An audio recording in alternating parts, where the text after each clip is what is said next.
السلام علیکم نحمده ونصلي على رسوله الكريم اما بعد فاعوذ بالله من الشيطان الرجيم بسم الله الرحمن الرحيم رب اشرح لي صدري ويسر لي امري واحلل عقدة من لساني يفقهوا قولي.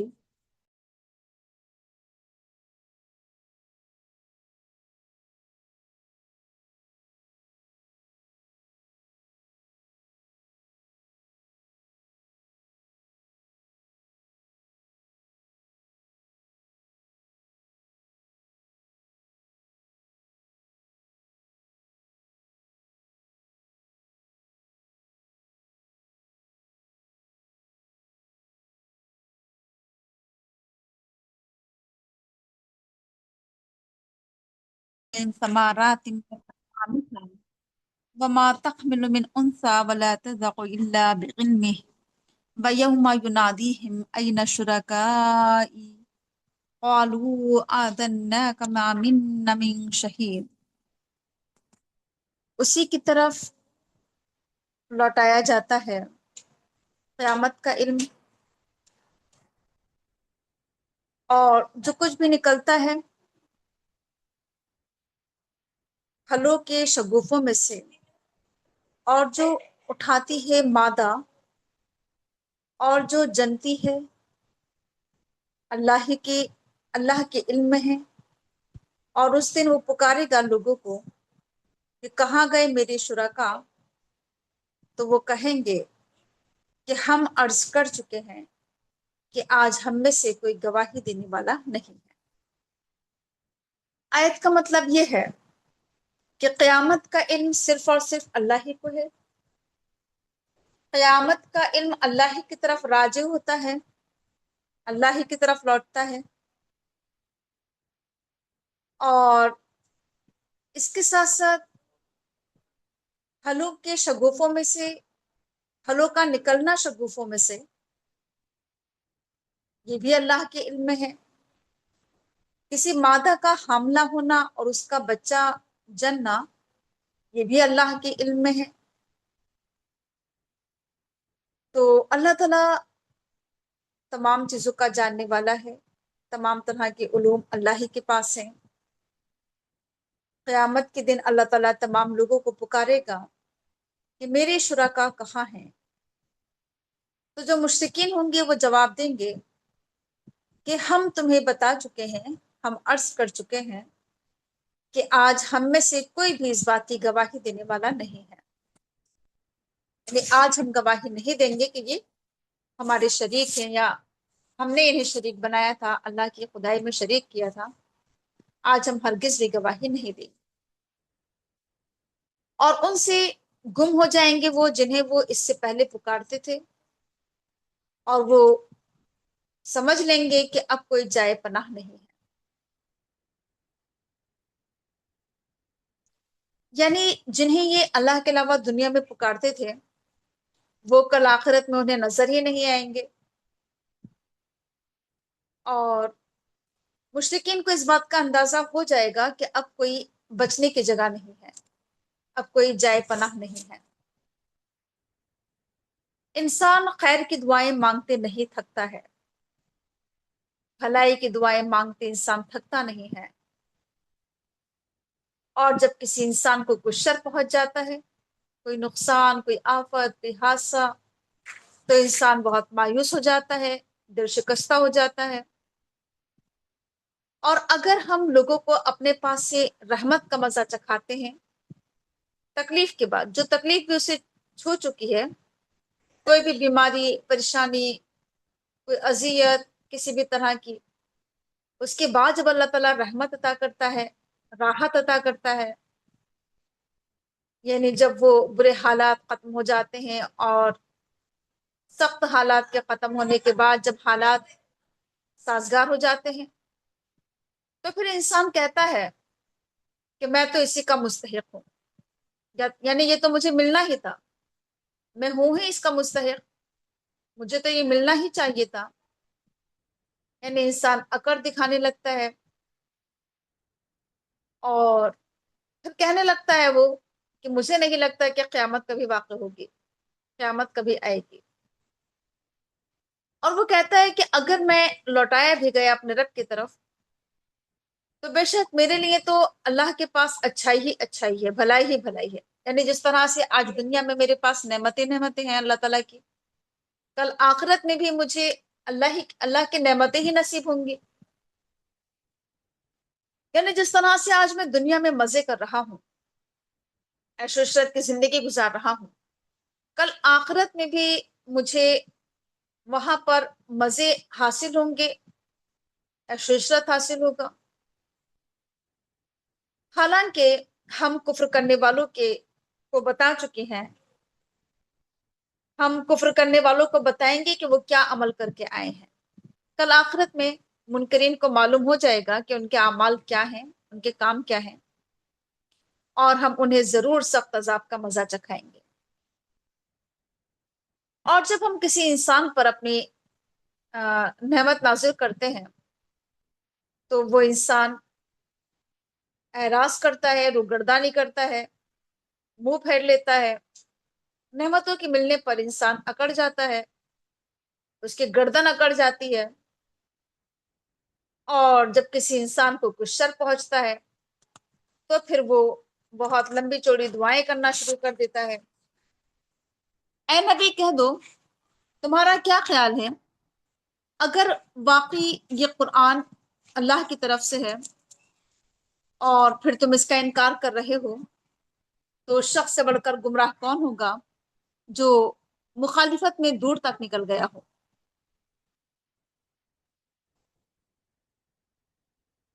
یعنی یہ قرآن جو اللہ کے پاس سے ہے اور اگر تم اس کا انکار کر رہے ہو تو پھر سب سے بڑھ کر گمراہ وہ انسان ہے جو اس کی طرف سے مخالفت میں دور تک نکل چکا ہے۔ ہم ضرور بھی ضرور دکھائیں گے اپنی آیات، اپنی نشانیاں، آفاق میں بھی، انفس میں بھی، یہاں تک کہ واضح ہو جائے گا لوگوں کے سامنے کہ یہ حق ہے۔ لوگوں کے سامنے دیکھیے اس طرح کی نشانیاں آتی رہتی ہیں، کبھی اس پوری کائنات میں کوئی نہ کوئی ایسی نشانی نظر آتی ہے جس سے ثابت ہوتا ہے کہ یہ قرآن حق ہے، کبھی انسان کے اپنے نفس میں اس طرح کی کوئی نشانی سامنے آ جاتی ہے کہ بات واضح ہو جاتی ہے کہ یہ قرآن واقعی برحق ہے۔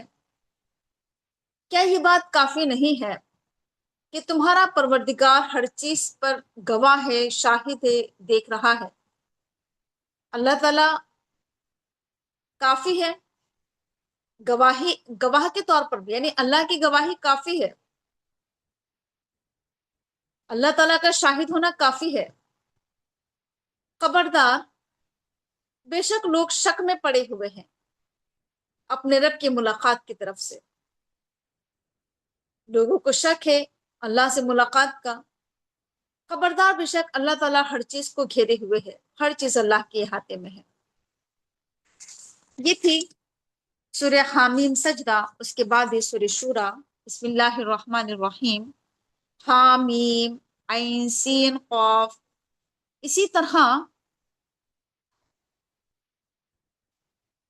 اللہ تعالیٰ وحی کرتا ہے تمہاری طرف اور ان لوگوں کی طرف جو تم سے پہلے گزرے، اللہ غالب حکمت والا ہے۔ یعنی یہ وحی جو آپ کی طرف کی جا رہی ہے اللہ کے رسول، آپ سے پہلے بھی نبیوں پر اللہ تعالیٰ نے وحی نازل کی ہے، اور اللہ تعالیٰ غلبے والا ہے، حکمت والا ہے۔ اللہ ہی کے ہاتھ میں ہے جو کچھ آسمانوں میں ہے اور جو کچھ زمین میں ہے۔ اللہ تعالیٰ بلند ہے، عظمت والا ہے۔ قریب ہے کہ آسمان ان کے اوپر پھٹ جائے اور فرشتے اپنے رب کی حمد کے ساتھ تسبیح بیان کر رہے ہیں اور وہ استغفار کر رہے ہیں ان لوگوں کے لیے جو زمین میں ہے۔ خبردار، بے شک اللہ تعالیٰ بخشنے والا، رحم کرنے والا ہے۔ یعنی جب کل قیامت آئے گی تو آسمان پھٹ جائے گا اور وہ وقت بہت قریب ہے، اور اللہ تعالیٰ نے بتایا ہے کہ جو اللہ کے فرشتے ہیں وہ ایک تو یہ کہ اللہ کی تعریف و توصیف بھی کرتے ہیں، حمد و ثنا بھی کرتے ہیں، تسبیح و تحمید بھی کرتے ہیں، اور ساتھ ساتھ وہ زمین والوں کے لیے بھی استغفار کرتے ہیں۔ اہل زمین کے لیے اللہ سے دعائے مغفرت کرتے ہیں.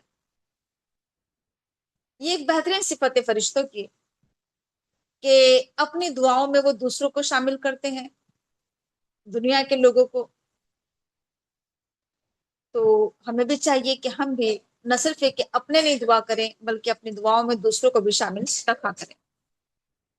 خبردار، بے شک اللہ تعالیٰ ہی معاف کرنے والا، رحم کرنے والا ہے. اور وہ جنہوں نے اللہ کے علاوہ اولیاء بنا لیے ہیں، اللہ کو چھوڑ کر اپنے کچھ دوسرے سرپرست، کچھ دوسرے حامی اور ناصر جن لوگوں نے بنا لیے ہیں، تو کہا جا رہا ہے کہ اللہ ہی ان پر نگراں ہے، اللہ ہی ان کی حفاظت کرنے والا ہے. اور آپ لوگوں پر وکیل نہیں ہے، حوالے دار نہیں ہے، داروغہ نہیں ہے. یعنی آپ کا کام زبردستی کرنا نہیں ہے کسی کے ساتھ. آپ کو اللہ نے داروغہ بنا کر نہیں بھیجا ہے، یہ آپ کا کام نہیں ہے. اسی طرح سے ہم نے یہ قرآن آپ کی طرف بذریعہ وحی نازل کیا ہے. یہ قرآن عربی زبان میں ہے تاکہ آپ اس کے ذریعے انذار کا کام کریں. بستی کے مرکز یعنی شہر مکہ اور اس کے چاروں طرف رہنے والوں کو آپ خبردار کریں، اور آپ لوگوں کو ڈرائیں اس دن سے جس دن تمام لوگوں کو اکٹھا اور جمع کیا جائے گا، جس میں کوئی شک نہیں. ایک گروہ جنت میں ہوگا تو ایک گروہ جہنم میں ہوگا. تو دیکھیے، اللہ تعالیٰ نے یہ قرآن کریم جو اللہ کے رسول پر وحی کیا ہے، اس کے نزول کا مقصد بار بار قرآن کریم میں بتایا گیا ہے.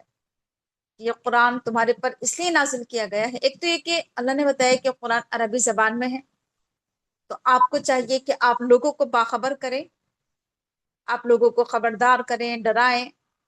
اور کن لوگوں کو ڈرانا ہے؟ اپنی بستی کے لوگوں کو بھی، جو آپ کے بستی کے لوگ ہیں، اور بستی کے چاروں طرف کے لوگوں کو بھی. دیکھیے، اس میں ایک پوائنٹ جو ہے وہ یہ ہے کہ ہماری پر ذمہ داری بس اتنی نہیں ہے کہ ہم اپنے ہی لوگوں کے بیچ میں کام کریں.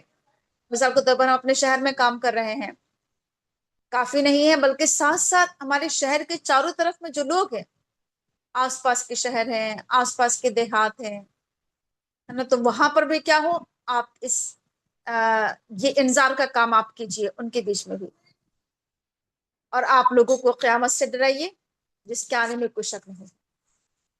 اور وہ ایک ایسا دن ہے کہ ایک گروہ تو جنت میں جائے گا اور ایک گروہ جہنم میں. اس دن سے آپ لوگوں کو باخبر کیا کیجیے. دو ہی انجام ہونا ہے لوگوں کا، تو جنت میں جانا ہے یا پھر جہنم میں جانا ہے، اس کے علاوہ کوئی تیسری چیز نہیں ہے. اور اگر اللہ تعالیٰ چاہے تو تمام لوگوں کو ایک امت بنا دیتا، وہ تمام کے تمام لوگ مسلمان ہو جاتے. اگر اللہ تعالیٰ چاہتا تو وہ ایسا کر سکتا تھا، لیکن اللہ تعالیٰ جسے چاہتا ہے اپنی رحمت میں داخل کرتا ہے. یعنی اسلام میں کے آغوش میں وہی لوگ آتے ہیں جن پر اللہ کی رحمت ہوتی ہے. اور اللہ کی رحمت کس پر ہوتی ہے؟ اللہ کسے چاہتا ہے؟ من یشاء، جو چاہتا ہے، جس کے اندر چاہت ہوتی ہے، جس کے اندر طلب ہوتی ہے ہدایت کی، اسلام کی، تو اللہ تعالیٰ اسے داخل فرما دیتا ہے. اور ظالموں کے لیے کوئی ولی، کوئی مددگار نہیں ہے. کیا لوگوں نے اللہ کے علاوہ اولیاء بنا لیے ہیں؟ اللہ کے علاوہ، اللہ کو چھوڑ کر دوسرے ولی بنا رکھے ہیں؟ بس اللہ ہی ولی ہے، سرپرست ہے، مددگار ہے. اور اللہ مردوں کو زندگی بخشتا ہے، مردوں کو زندہ کرتا ہے. اور اللہ تعالیٰ ہر چیز پر قدرت رکھتا ہے. اور تم لوگ جس چیز میں بھی اختلاف کرتے ہو تو اس کا فیصلہ اللہ کے ہاتھ میں ہے. جس معاملے میں بھی تمہارے بیچ میں کوئی اختلاف ہو جاتا ہے تو اس کا حکم اللہ کی طرف ہے، اللہ کی طرف رجوع کرے، اللہ ہی اس کا فیصلہ فرماتا ہے. یہ ہے میرا پروردگار اللہ، اسی پر میں نے بھروسہ کیا اور اسی کی طرف میں رجوع کرتا ہوں. اللہ تعالیٰ زمین و آسمان کا بنانے والا ہے. اس نے تمہارے لیے تمہارے اپنے نفس سے، تمہاری اپنی جنس سے تمہارے جوڑے بنائے، اور اس نے جانوروں کے بھی جوڑے بنائے، اور پھر اس نے تمہاری نسلیں پھیلا دی دنیا میں. اور اس کائنات میں اللہ کی کوئی مثال نہیں، کائنات کی کوئی چیز اللہ کے مشابہ نہیں۔ اس پوری کائنات میں کوئی چیز ایسی ہے ہی نہیں کہ جس سے ہم اللہ کی مثال دے سکیں، جو اللہ کے مشابہ ہو۔ ہم اللہ کی مثال کسی چیز سے دے ہی نہیں سکتے، اللہ کے برابر کوئی چیز ہے ہی نہیں۔ اللہ تعالیٰ سننے والا، دیکھنے والا ہے۔ اللہ کے ہاتھ میں ہے زمین و آسمان کے خزانوں کی کنجیاں۔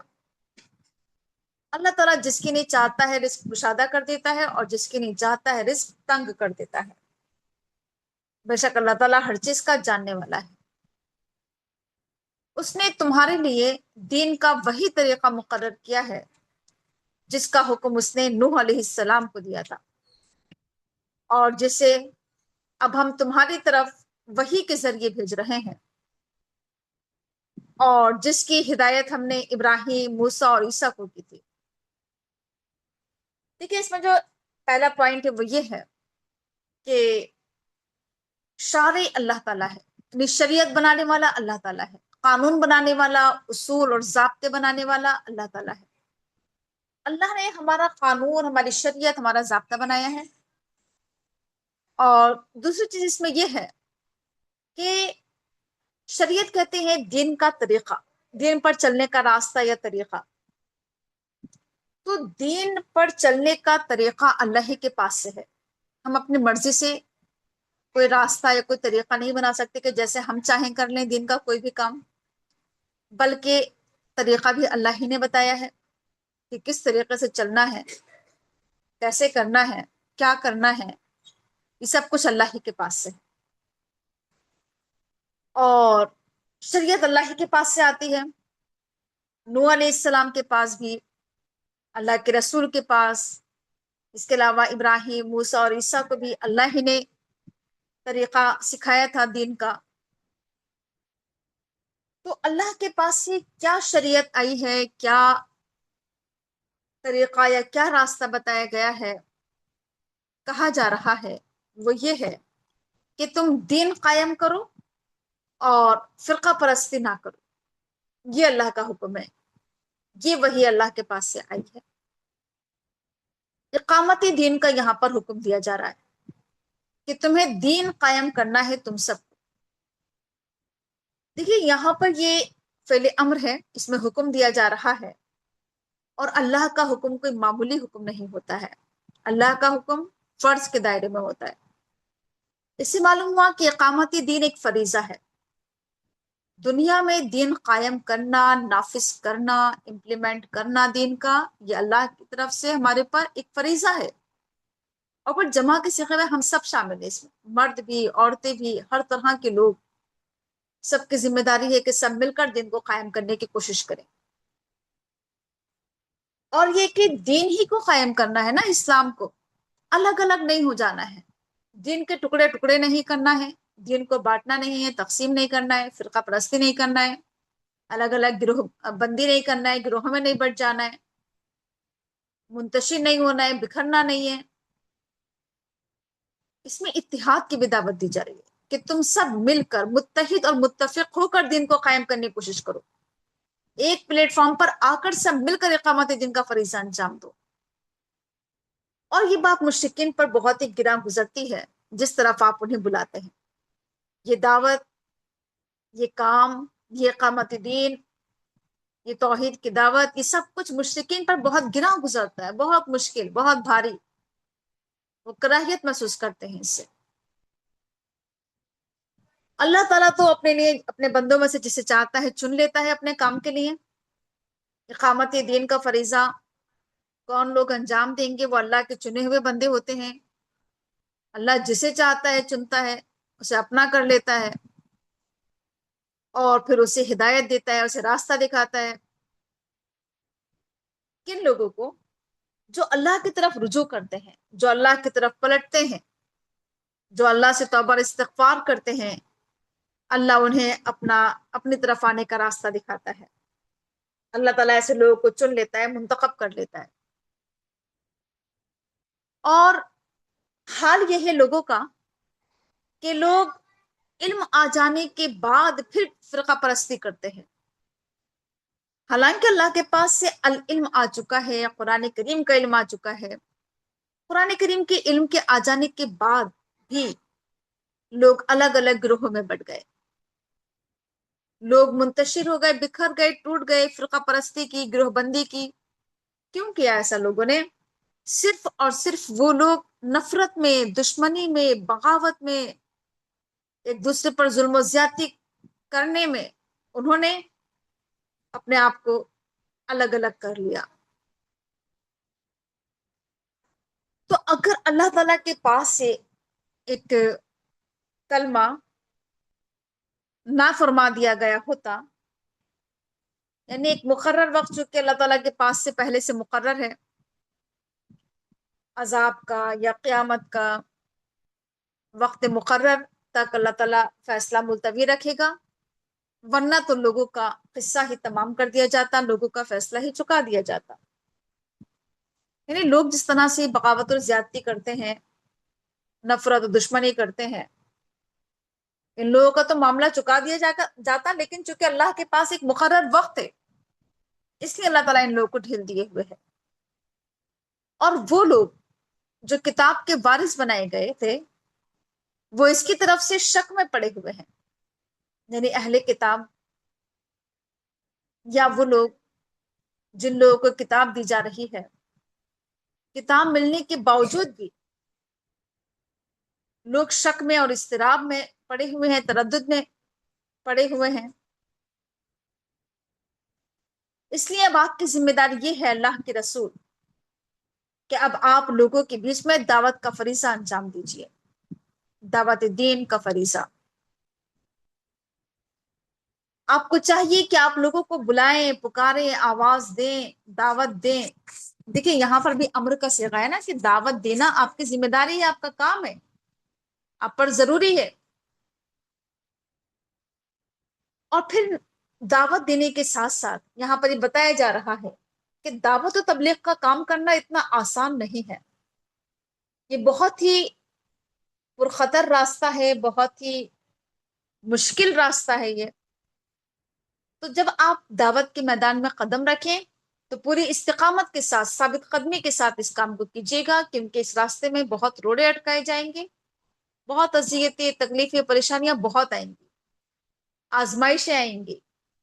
تو آپ کو ثابت قدمی کا ثبوت دینا ہوگا، آپ جم جائیے، ڈٹ جائیے۔ اللہ تعالیٰ آپ کو حکم دے رہا ہے اسی طرح، یہ اللہ کا حکم ہے۔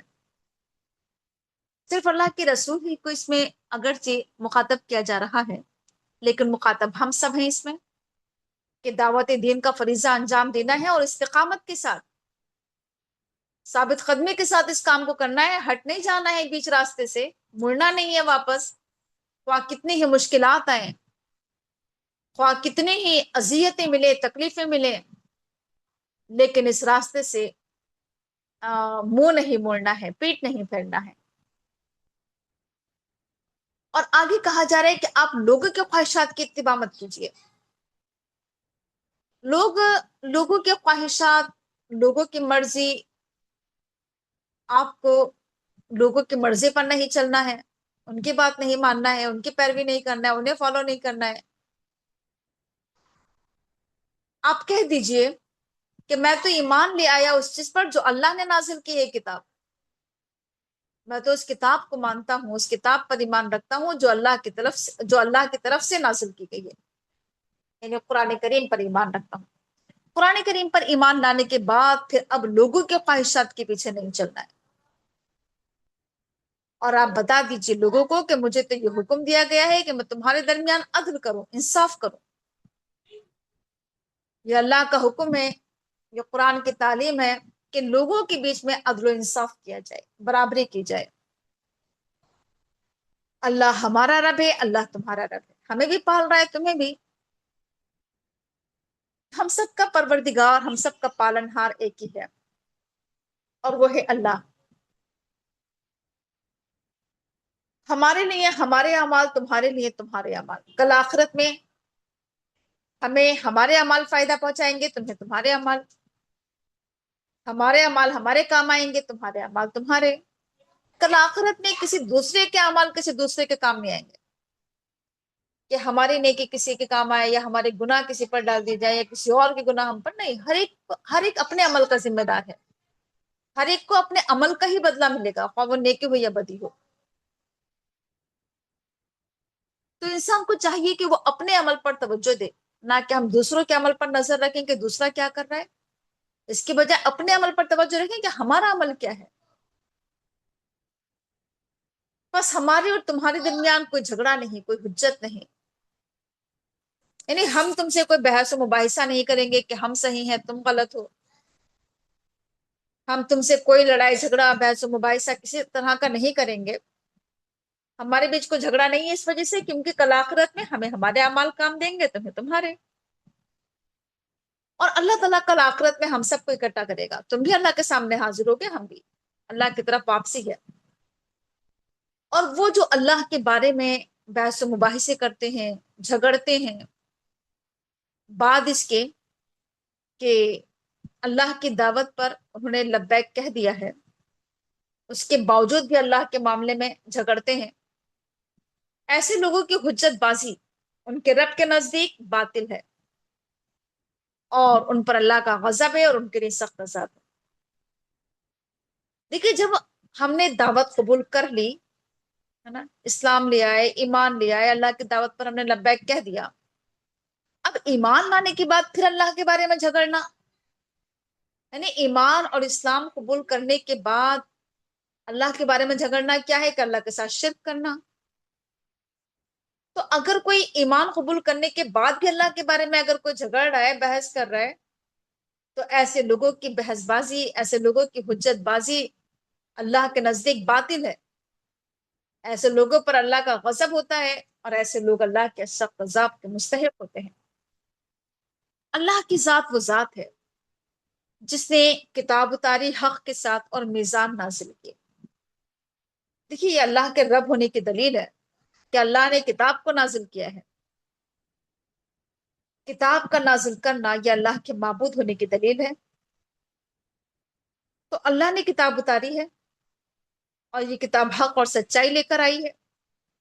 اور اللہ نے میزان بھی اتارا ہے، میزان قائم کی ہے اللہ تعالیٰ نے. میزان سے کیا مراد ہے؟ میزان ایک تو یہ ہو سکتا ہے کہ اللہ تعالیٰ نے اس دنیا میں بھی عدل و انصاف قائم کیا ہے. اس دنیا میں بھی ہمیں اللہ تعالیٰ کے عدل و انصاف کے مظاہر نظر آتے ہیں، نشانیاں نظر آتی ہیں.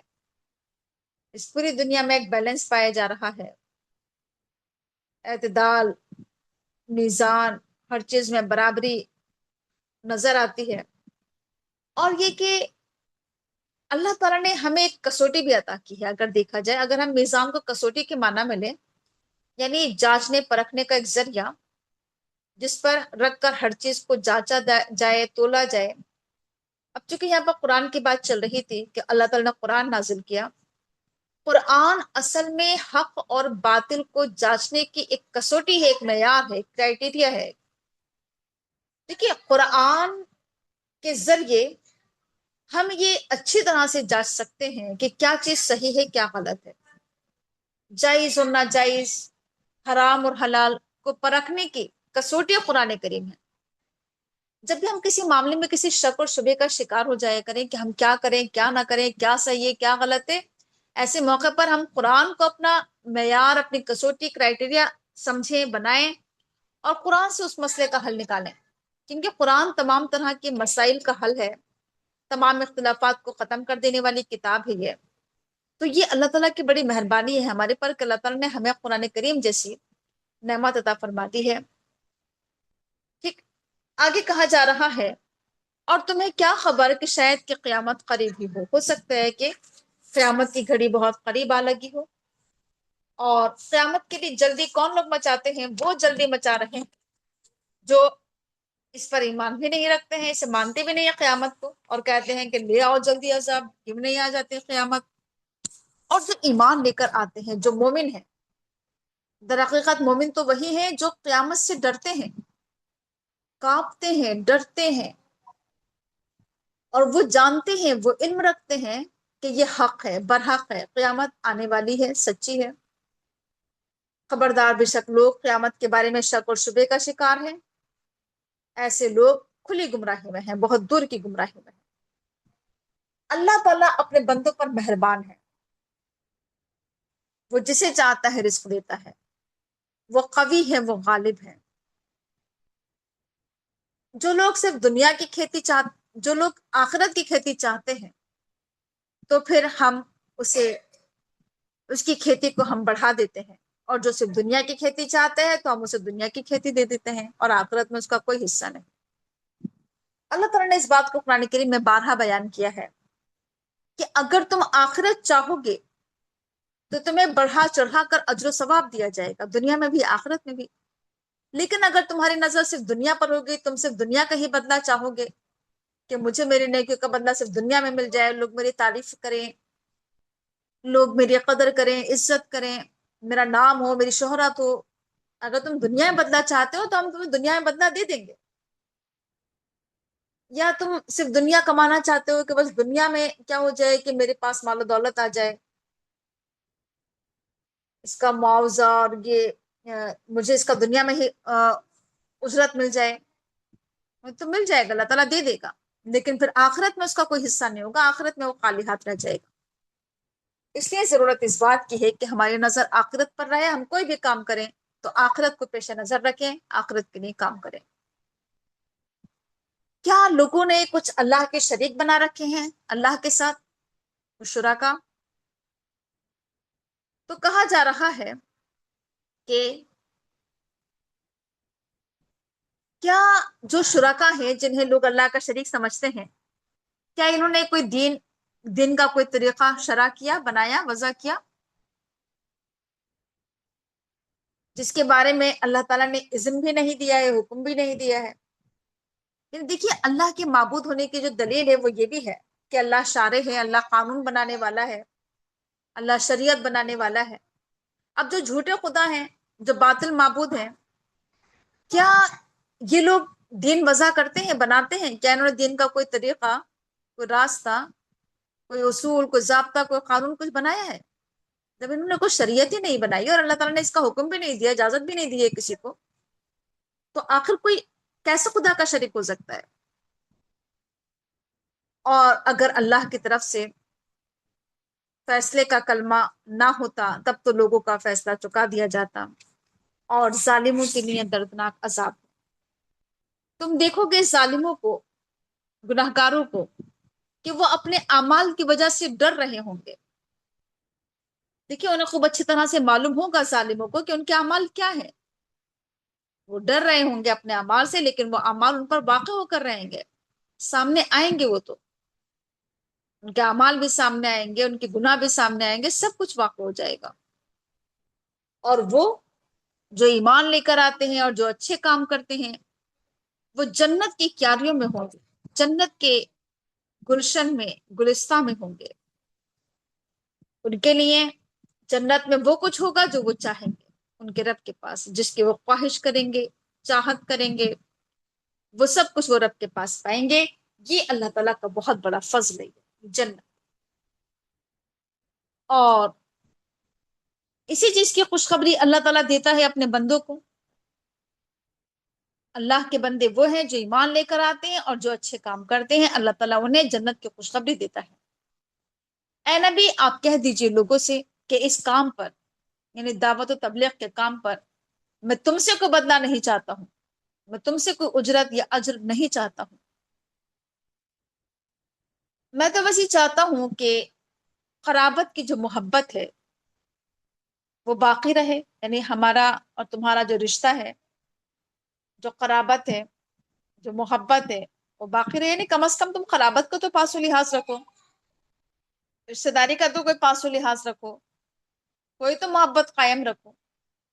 میں نہیں چاہتا ہوں کہ میں دعوت کا جو کام کر رہا ہوں اس پر میں تم سے کوئی اجرت لوں، تم سے کوئی بدلہ لوں، تم سے کوئی معاوضہ لوں۔ کوئی معاوضہ نہیں مانگ رہا ہوں، بس اتنا چاہتا ہوں کہ کم از کم ہمارے بیچ میں محبت اور قرابت باقی رہے، اور جو کوئی بھلائی کمائے گا، نیکی کمائے گا، تو ہم اس کو بھلائی کا خوب خوب بدلہ دیں گے، بڑھا چڑھا کر اس کی نیکیوں کا۔ اگر کوئی نیکی کرے گا تو نیکی کا اجر و ثواب بڑھا چڑھا کر دیا جائے گا۔ اللہ تعالیٰ بہت بخشنے والا ہے، بہت قدردان ہے۔ کیا لوگ یہ کہتے ہیں کہ اللہ کے رسول نے اللہ کے اوپر جھوٹا بہتان گھڑ دیا ہے، جھوٹا الزام لگاتا ہے؟ اگر اللہ تعالیٰ چاہے تو وہ تمہارے دل پر مہر لگا دے، تمہیں محروم کر دے، اللہ تعالیٰ اگر چاہے تو تمہارے دل میں ہی نہیں اتر پائے کوئی بات۔ اللہ تعالیٰ باطل کو مٹا دیتا ہے اور اللہ تعالیٰ حق کو ثابت کرتا ہے اپنے کلمات کے ذریعے۔ باطل کو اللہ تعالیٰ نے غلبے کی صفت یا غلبے کا مادہ باطل کے اندر نہیں پایا جاتا ہے۔ باطل تو ہے ہی مٹنے والا، نیست و نابود ہونے والا۔ اللہ تعالیٰ ہمیشہ باطل کو پست کرتا ہے، نیچا دکھاتا ہے، نیچا کر دیتا ہے، اسے مٹا دیتا ہے دنیا سے، اور ہمیشہ حق کا ہی بول بالا ہوتا ہے، حق ہی غالب ہوتا ہے، حق کو ہی غلبہ نصیب ہوتا ہے۔ لیکن کیسے؟ حق ثابت کیسے ہوتا ہے؟ اللہ کے کلمات کے ذریعے، اللہ کے کلام کے ذریعے، اللہ کے کلمات کے ذریعے ہی حق کو غلبہ نصیب ہوتا ہے۔ قرآن کریم کی دعوت کے ذریعے ہم حق کو غالب کرنے کی کوشش کریں، قرآن کریم کی دعوت کو لے کر اٹھیں اور غلبہ حق کے لیے ہم کوشش کریں۔ اللہ تعالیٰ دلوں کے حالات سے بخوبی واقف ہے۔ اللہ کی ذات وہ ذات ہے جو اپنے بندوں کی توبہ قبول کرتا ہے، جو گناہوں کو معاف کر دیتا ہے، اور اللہ جانتا ہے جو کچھ بھی تم کرتے ہو۔ اور اللہ تعالیٰ ہی دعائیں قبول کرتا ہے ان لوگوں کی جو ایمان لے کر آتے ہیں اور جو اچھے کام کرتے ہیں، اور اللہ تعالیٰ ایسے لوگوں کو اپنے فضل سے مزید بڑھا چڑھا کر دیتا ہے، اور کافر ان کے لیے تو سخت عذاب ہے۔ اگر اللہ تعالیٰ ایسا کرے کہ اپنے رزق کشادہ کر دے اپنے ہر بندے کے لیے، یعنی اللہ تعالیٰ اگر دنیا کے تمام لوگوں پر رزق کے خزانے کھول دے، رزق فراخ کر دیا جائے سب پر، بہت بہت ہر ایک کو بہت، اللہ تعالیٰ اگر رزق میں کشادگی دے دے، تب تو اس زمین کے لوگ بہت زیادہ بغاوت اور سرکشی پر اتر آئے، ایک طوفان برپا ہو جائے سرکشی کا اس دنیا میں۔ اسی لیے اللہ تعالیٰ ایک اندازے کے مطابق اتارتا ہے جتنا وہ چاہتا ہے۔ دیکھیے اس میں اللہ تعالیٰ کی بہت بڑی حکمت ہے، یہ اللہ کی طرف سے جو رزق اتر رہا ہے بڑی حکمت کے ساتھ اور بڑی پلاننگ اور تقدیر اور اندازے کے مطابق جو اتر رہا ہے، یہ اللہ تعالیٰ کی حکمت پر مبنی ہے۔ کیونکہ اگر ایسا ہو جاتا کہ اللہ تعالیٰ ہر ایک کو ہی بہت زیادہ رزق دے دیتا، کسی کے پاس کوئی تنگی نہ ہوتی، کوئی غریب نہ ہوتا، کوئی فاقے کا شکار نہ ہوتا، کوئی بھوکا نہ ہوتا، ہر ایک پر رزق کے خزانے کھول دیے جاتے، تب کیا ہوتا؟ تب یہ ہوتا کہ زمین میں ہر طرف سرکشی، نافرمانی، بغاوت، زیادتی، ظلم پھیل جاتا، برپا ہو جاتا، ایک طوفان کھڑا ہو جاتا۔ اب جو اللہ تعالیٰ نے جو تقسیم رکھی اس دنیا میں کہ کسی کے پاس کم ہے تو کسی کے پاس زیادہ ہے، اس سے کیا ہے؟ دنیا میں بیلنس قائم ہے نا؟ تو یہ اللہ تعالیٰ کی حکمت ہے، یہ کہ اللہ تعالیٰ کسی کو زیادہ دے رہا ہے، کسی کو کم دے رہا ہے، تاکہ دنیا میں فساد برپا نہ ہو۔ تو یہ اللہ تعالیٰ کی زبردست پلاننگ، زبردست تقدیر ہے، اس کا اندازہ بالکل ٹھیک ٹھیک ہے۔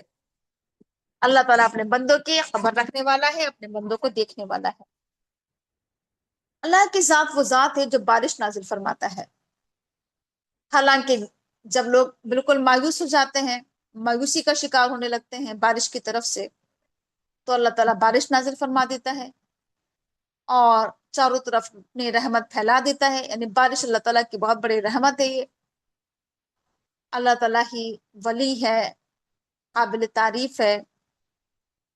اللہ کی نشانیوں میں سے یہ ہے کہ اس نے آسمان بنائے، زمین بنائی، اور اس نے اس پوری کائنات میں بہت سے جاندار پھیلا دیے، اور اللہ تعالیٰ ان سب کو جمع کرے گا، اکٹھا کرے گا جب اللہ تعالیٰ چاہے گا۔ اللہ تعالیٰ قادر ہے اس بات پر کہ وہ سب کو جمع کرے۔ اور تمہیں جو بھی مصیبت پہنچتی ہے تو وہ تمہارے اپنے ہاتھوں کی کمائی سے آتی ہے۔ تمہارے پر کوئی مصیبت جو بھی آتی ہے وہ تمہارے اعمال، تمہارے کرتوت، تمہارے ہاتھوں کی کمائی کا نتیجہ ہے، تمہارے گناہوں کا وبال۔ حالانکہ اللہ تعالیٰ بہت سے گناہوں سے تو درگزر فرما دیتا ہے، بہت سے گناہوں کو تو معاف کر دیتا ہے، اور تم زمین میں اللہ کو عاجز نہیں کر سکتے، ہرا نہیں سکتے۔ اللہ کے علاوہ تمہارا کوئی ولی، کوئی مددگار نہیں ہے۔ اور اللہ ہی کی نشانیوں میں سے ہے یہ سمندری جہاز جو بالکل پہاڑوں کی طرح نظر آتے ہیں سمندر میں، اونچے جھنڈے جیسے ہوتے ہیں۔ تو یہ سمندری کشتیاں، یہ سمندری جہاز، یہ بھی اللہ کی نشانیوں میں سے ایک نشانی ہے۔ اگر اللہ تعالیٰ چاہے تو اللہ تعالیٰ ہواؤں کو ساکن کر دے، ہواؤں کو روک دے، اور اگر ہوائیں رک جائیں تو پھر تو سمندر کی پیٹھ پر یہ سمندری جہاز کھڑے کے کھڑے رہ جائیں، آگے نہ بڑھ پائے۔ یعنی ہواؤں سے تو یہ سمندری جہاز آگے بڑھتے ہیں، چلتے ہیں جب ہوا چلتی ہے۔ ہوا کو اگر اللہ تعالیٰ روک دے تو یہ سمندر کی پیٹھ پر کھڑے کے کھڑے رہ جائیں۔ بے شک اس میں یقیناً نشانیاں ہیں ہر اس شخص کے لیے جو بہت زیادہ صبر کرنے والا ہو، بہت شکر کرنے والا ہو۔ یا ایسا بھی کر سکتا ہے کہ اللہ تعالیٰ انہیں ہلاک کر دے، ان کے گناہوں کی وجہ سے کشتی کے سوار لوگوں کو پانی میں ڈبو دے، یا کسی بھی طرح سے انہیں کیا کر دے کہ تباہ کر دے۔ اور اللہ تعالیٰ تو بہت سے گناہوں کو تو معاف کر دیتا ہے، درگزر کر دیتا ہے۔ اللہ تعالیٰ جانتا ہے ان لوگوں کو جو ہماری آیات میں بحث و مباحثہ کرتے ہیں، جھگڑتے ہیں۔ اللہ کی آیات کے بارے میں جھگڑنا، اللہ کی آیات سے متعلق بحث و مباحثے کرنا، اللہ تعالیٰ جانتا ہے ان لوگوں کو۔ بس کسی کے لیے کوئی جائے پناہ نہیں ہے، کوئی بچنے کا راستہ نہیں ہے۔ تمہیں جو کچھ بھی دیا جا رہا ہے یہ سب دنیا کی زندگی کا سامان ہے۔ اس دنیا میں جو کچھ بھی تمہیں مل رہا ہے یہ تو صرف دنیا کی زندگی کا کچھ فائدہ ہے، کچھ سامان ہے۔ باقی جو اللہ کے پاس ہے وہ بہتر ہے، وہ باقی رہنے والا ہے، وہ ایمان والوں کے لیے ہیں اور ان کے لیے جو رب پر توکل کریں۔ یعنی آخرت کی جو نعمتیں ہیں وہ دنیا کی نعمتوں کے مقابلے میں بہتر بھی ہیں۔ دنیا کی نعمتیں تو فانی ہیں، آخرت کی نعمتیں دائمی ہیں، ہمیشہ کی ہیں، پائیدار ہیں، باقی رہنے والی ہیں۔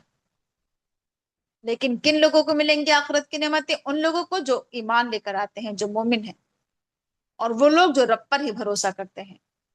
اور ان لوگوں کو ملیں گی جو بڑے بڑے گناہوں سے بچتے ہیں، اور وہ جو فحش اور گندے کاموں سے بچتے ہیں، اور وہ جو اگر انہیں غصہ آ جائے تو وہ معاف کر دیتے ہیں، اور وہ جو اپنے رب کا حکم مانتے ہیں، اپنے رب کی دعوت پر لبیک کہتے ہیں، اور جو نماز قائم کرتے ہیں، اور جن کے معاملات آپس کے مشورے سے طے پاتے ہیں، اور جو کچھ ہم نے انہیں دیا ہے اس میں سے خرچ کرتے ہیں۔ یہاں پر جنت میں جانے والوں کی تعریف کی گئی ہے کہ جنت میں جانے والے اعمال کیا ہیں۔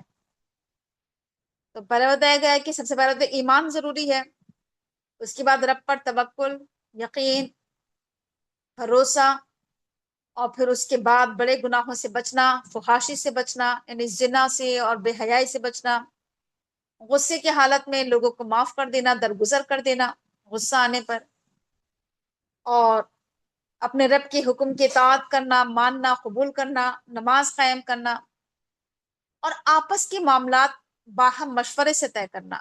یہ بھی ایمان کا تقاضا ہے کہ ہمارے بیچ میں جو معاملات طے پائیں وہ باہمی مشورے سے طے پائے، چاہے وہ گھریلو معاملات ہو، یا کوئی تنظیم ہو، کوئی جماعت ہو، یا کوئی ملک کا نظام ہو۔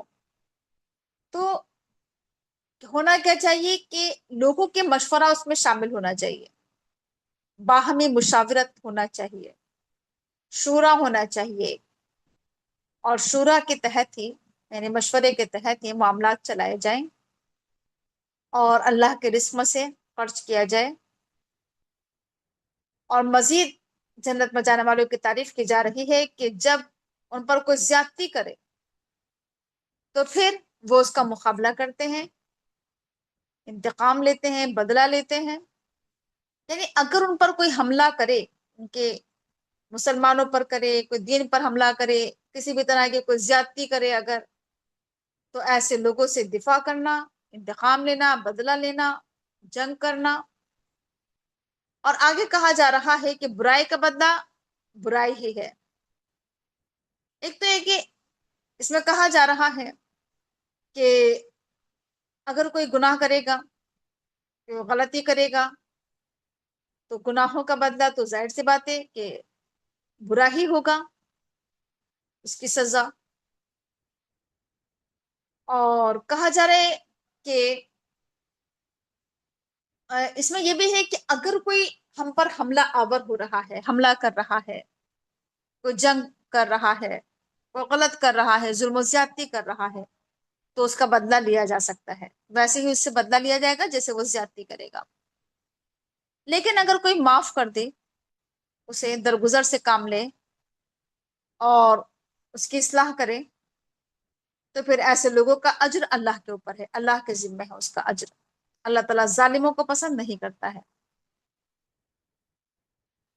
اور جو لوگ کہ جن پر ظلم کیا جاتا ہے، اگر وہ بدلہ لے لیں، انتقام لے لیں ظلم ہونے کے بعد، تو کوئی ملامت نہیں ان پر اللہ کی طرف سے، کوئی پکڑ نہیں ہے، ظلم کا بدلہ لیا جا سکتا ہے۔ ملامت کے مستحق تو وہ لوگ ہیں جو لوگوں پر ظلم کرتے ہیں۔ ملامت تو ان پر ہوگی نا جو ظلم کر رہے ہیں، اور ملامت تو ان پر ہے جو زمین میں بغاوت کر رہے ہیں، ناحق زیادتیاں کر رہے ہیں، ظلم و ستم کر رہے ہیں۔ ایسے لوگوں کے لیے دردناک عذاب ہے۔ اور جو لوگ صبر کریں اور معاف کر دیں، تو بے شک یہ بہت ہی اولو العزم کاموں میں سے ہے، بہت ہمت کے کاموں میں سے ہے۔ یہ دو کام بہت مشکل ہے، ایک تو صبر کرنا اور ایک کسی کو معاف کر دینا۔ صبر سے کام لینا اور معاف کر دینا یہ بہت اولو العزم لوگوں کا کام ہے، ہمت والے لوگوں کا کام ہے، بہت ہمت کا کام ہے، بہت بڑی بات ہے یہ۔ جسے اللہ گمراہ کر دے تو پھر اللہ کے بعد اس کے لیے کوئی ولی نہیں، کوئی سنبھالنے والا نہیں۔ اور تم دیکھو گے ظالموں کو کہ جب وہ عذاب کو دیکھ لیں گے تو وہ کہیں گے کہ کیا اس سے پلٹنے کا کوئی راستہ ہے، واپسی کا کوئی راستہ ہے؟ نہیں ہے۔ اور تم دیکھو گے کہ جب ان کے سامنے جہنم لائی جائے گی، جہنم ان کے سامنے جب پیش کی جائے گی، انہیں دکھائی جائے گی، تو وہ ذلت کے مارے جھکے جا رہے ہوں گے، یعنی ان کی توہین، اہانت، ذلت و رسوائی کی وجہ سے وہ دبے جا رہے ہوں گے، جھکے جا رہے ہوں گے، اور کنکیوں سے لوگوں کو دیکھ رہے ہوں گے، نظریں بچا بچا کر لوگوں کو دیکھیں گے۔ اور پھر اس وقت وہ لوگ جو ایمان لے کر آئے ہیں وہ کہیں گے کہ بے شک خسارے میں ہیں وہ لوگ جنہوں نے خود اپنا خسارہ کیا اور اپنے گھر والوں کا قیامت کے دن، یعنی قیامت کا خسارہ اور نقصان سب سے بڑا خسارہ ہے، اصل خسارہ ہے۔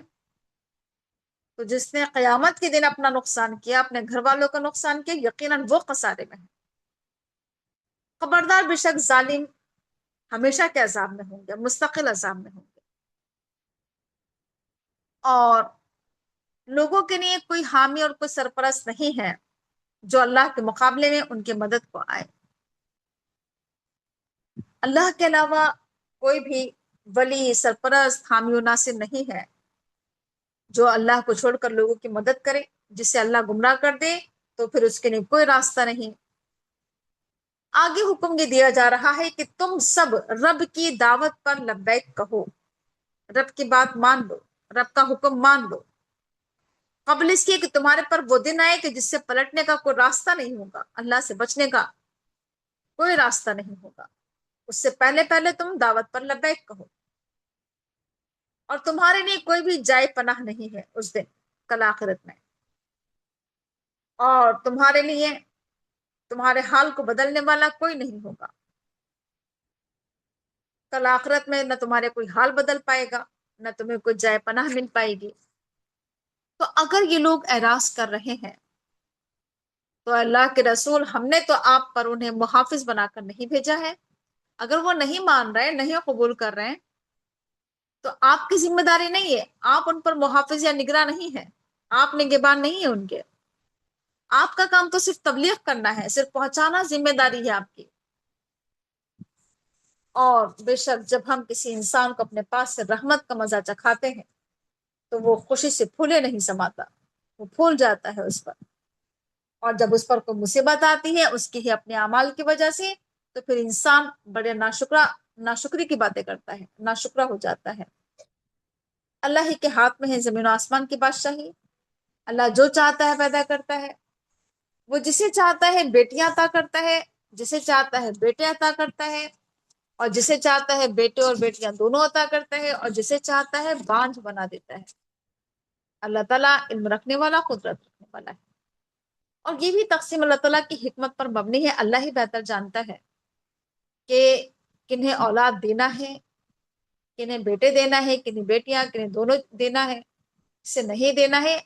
اللہ کی حکمت، اللہ کے مصلحت اللہ ہی جانتا ہے، اللہ تعالیٰ کا علم، اور پھر یہ کہ اللہ تعالیٰ قدرت رکھتا ہے ہر چیز پر، اور کسی بھی انسان کے لیے مناسب نہیں ہے، بلکہ کسی انسان کا یہ مقام، کسی بشر کا یہ مقام ہے ہی نہیں کہ اللہ اس سے کلام کرے، اللہ اس سے روبرو بات کرے۔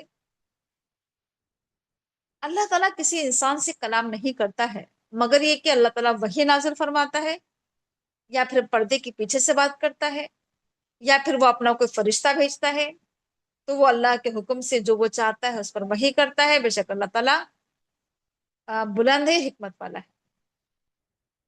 دیکھیے اللہ تعالیٰ کا مقام اور مرتبہ بہت ہی اونچا اور بلند ہے۔ اللہ تعالیٰ ایسے ہر ایک سے کلام نہیں کرتا ہے، اللہ تعالیٰ بس انہی لوگوں سے کلام کرتا ہے جن پر وحی نازل فرماتا ہے، یا تو وحی کے ذریعے کلام کرتا ہے، یا پھر پردے کے پیچھے سے، جیسے موسیٰ علیہ السلام سے اللہ تعالیٰ نے کلام کیا، اللہ کے رسول سے کلام کیا تھا معراج کے موقع پر، یا پھر اللہ تعالیٰ فرشتے بھیجتا ہے، وحی بھیجتا ہے۔ اسی طرح سے اللہ کے رسول ہم نے آپ کی طرف بھی وحی بھیجی ہے، اور اللہ تعالیٰ کہہ رہا ہے کہ ہم نے اپنے حکم سے ایک روح تمہاری طرف وحی کی ہے۔ روح سے مراد یہاں پر روح الامین یا روح القدس حضرت جبرائیل علیہ السلام مراد ہے، کہ اللہ تعالیٰ نے انہیں اپنے حکم سے بھیجا ہے، اور اللہ تعالیٰ نے ان کے ذریعے وحی بھیجی ہے۔ اور اس سے پہلے جبکہ اللہ کے رسول کے پاس حضرت جبرائیل علیہ السلام آئے نہیں تھے، تو کہا جا رہا ہے جب آپ کے پاس وحی نہیں آئی تھی تب آپ بالکل جانتے ہی نہیں تھے کچھ بھی، آپ کو کچھ نہیں پتا تھا کہ کیا ہے کتاب، کتاب کیا ہوتی ہے، آپ نہیں جانتے تھے کہ ایمان کیا ہوتا ہے۔ تو ہم نے اس روح کو، اس کتاب کو ایک روشنی بنایا، اس ہدایت کو، اور ہم جسے چاہتے ہدایت دیتے ہیں اپنے بندوں میں سے۔ یعنی اللہ کے پاس، اللہ کے رسول کے پاس جب تک وحی نہیں آئی تھی، آپ کو کچھ نہیں معلوم تھا کہ کتاب کا علم یا کتاب کیا ہے اور کہاں جا رہا ہے، کہ اللہ کے رسول کو نہیں معلوم تھا کہ ایمان کیا ہے۔ تو یہ سب کچھ اللہ تعالیٰ نے کتاب کے ذریعے بتایا، اللہ نے اس کتاب کو ایک روشنی بنا دیا، ہدایت کا ذریعہ بنا دیا، اور اللہ کے رسول بے شک یقیناً آپ سیدھے راستے پر ہیں، صراط مستقیم پر ہیں، اور صراط مستقیم کی ہی آپ رہنمائی فرما رہے ہیں۔ اور یہ صراط مستقیم اللہ کا راستہ ہے، اس اللہ کا راستہ ہے جس کے ہاتھ میں زمین و آسمان کی حکومت ہے، ملکیت ہے، اور خبردار بے شک اللہ ہی کی طرف تمام معاملات لوٹائے جاتے ہیں۔ یہ تھی سورہ شورى، اس کے بعد یہ سورہ زخرف۔ بسم اللہ الرحمن الرحیم۔ حامیم، قسم ہے کتاب مبین کی، یعنی قرآن کریم کی قسم کھائی جا رہی ہے، روشن کتاب کی۔ بے شک ہم نے اسے قرآن بنایا ہے، یعنی اس کتاب کو، اس روشن کتاب کو، یہ کیا ہے؟ قرآن ہے یہ، اور یہ عربی زبان میں ہے، تاکہ تم غور و فکر کرو، تاکہ تم سمجھو اسے۔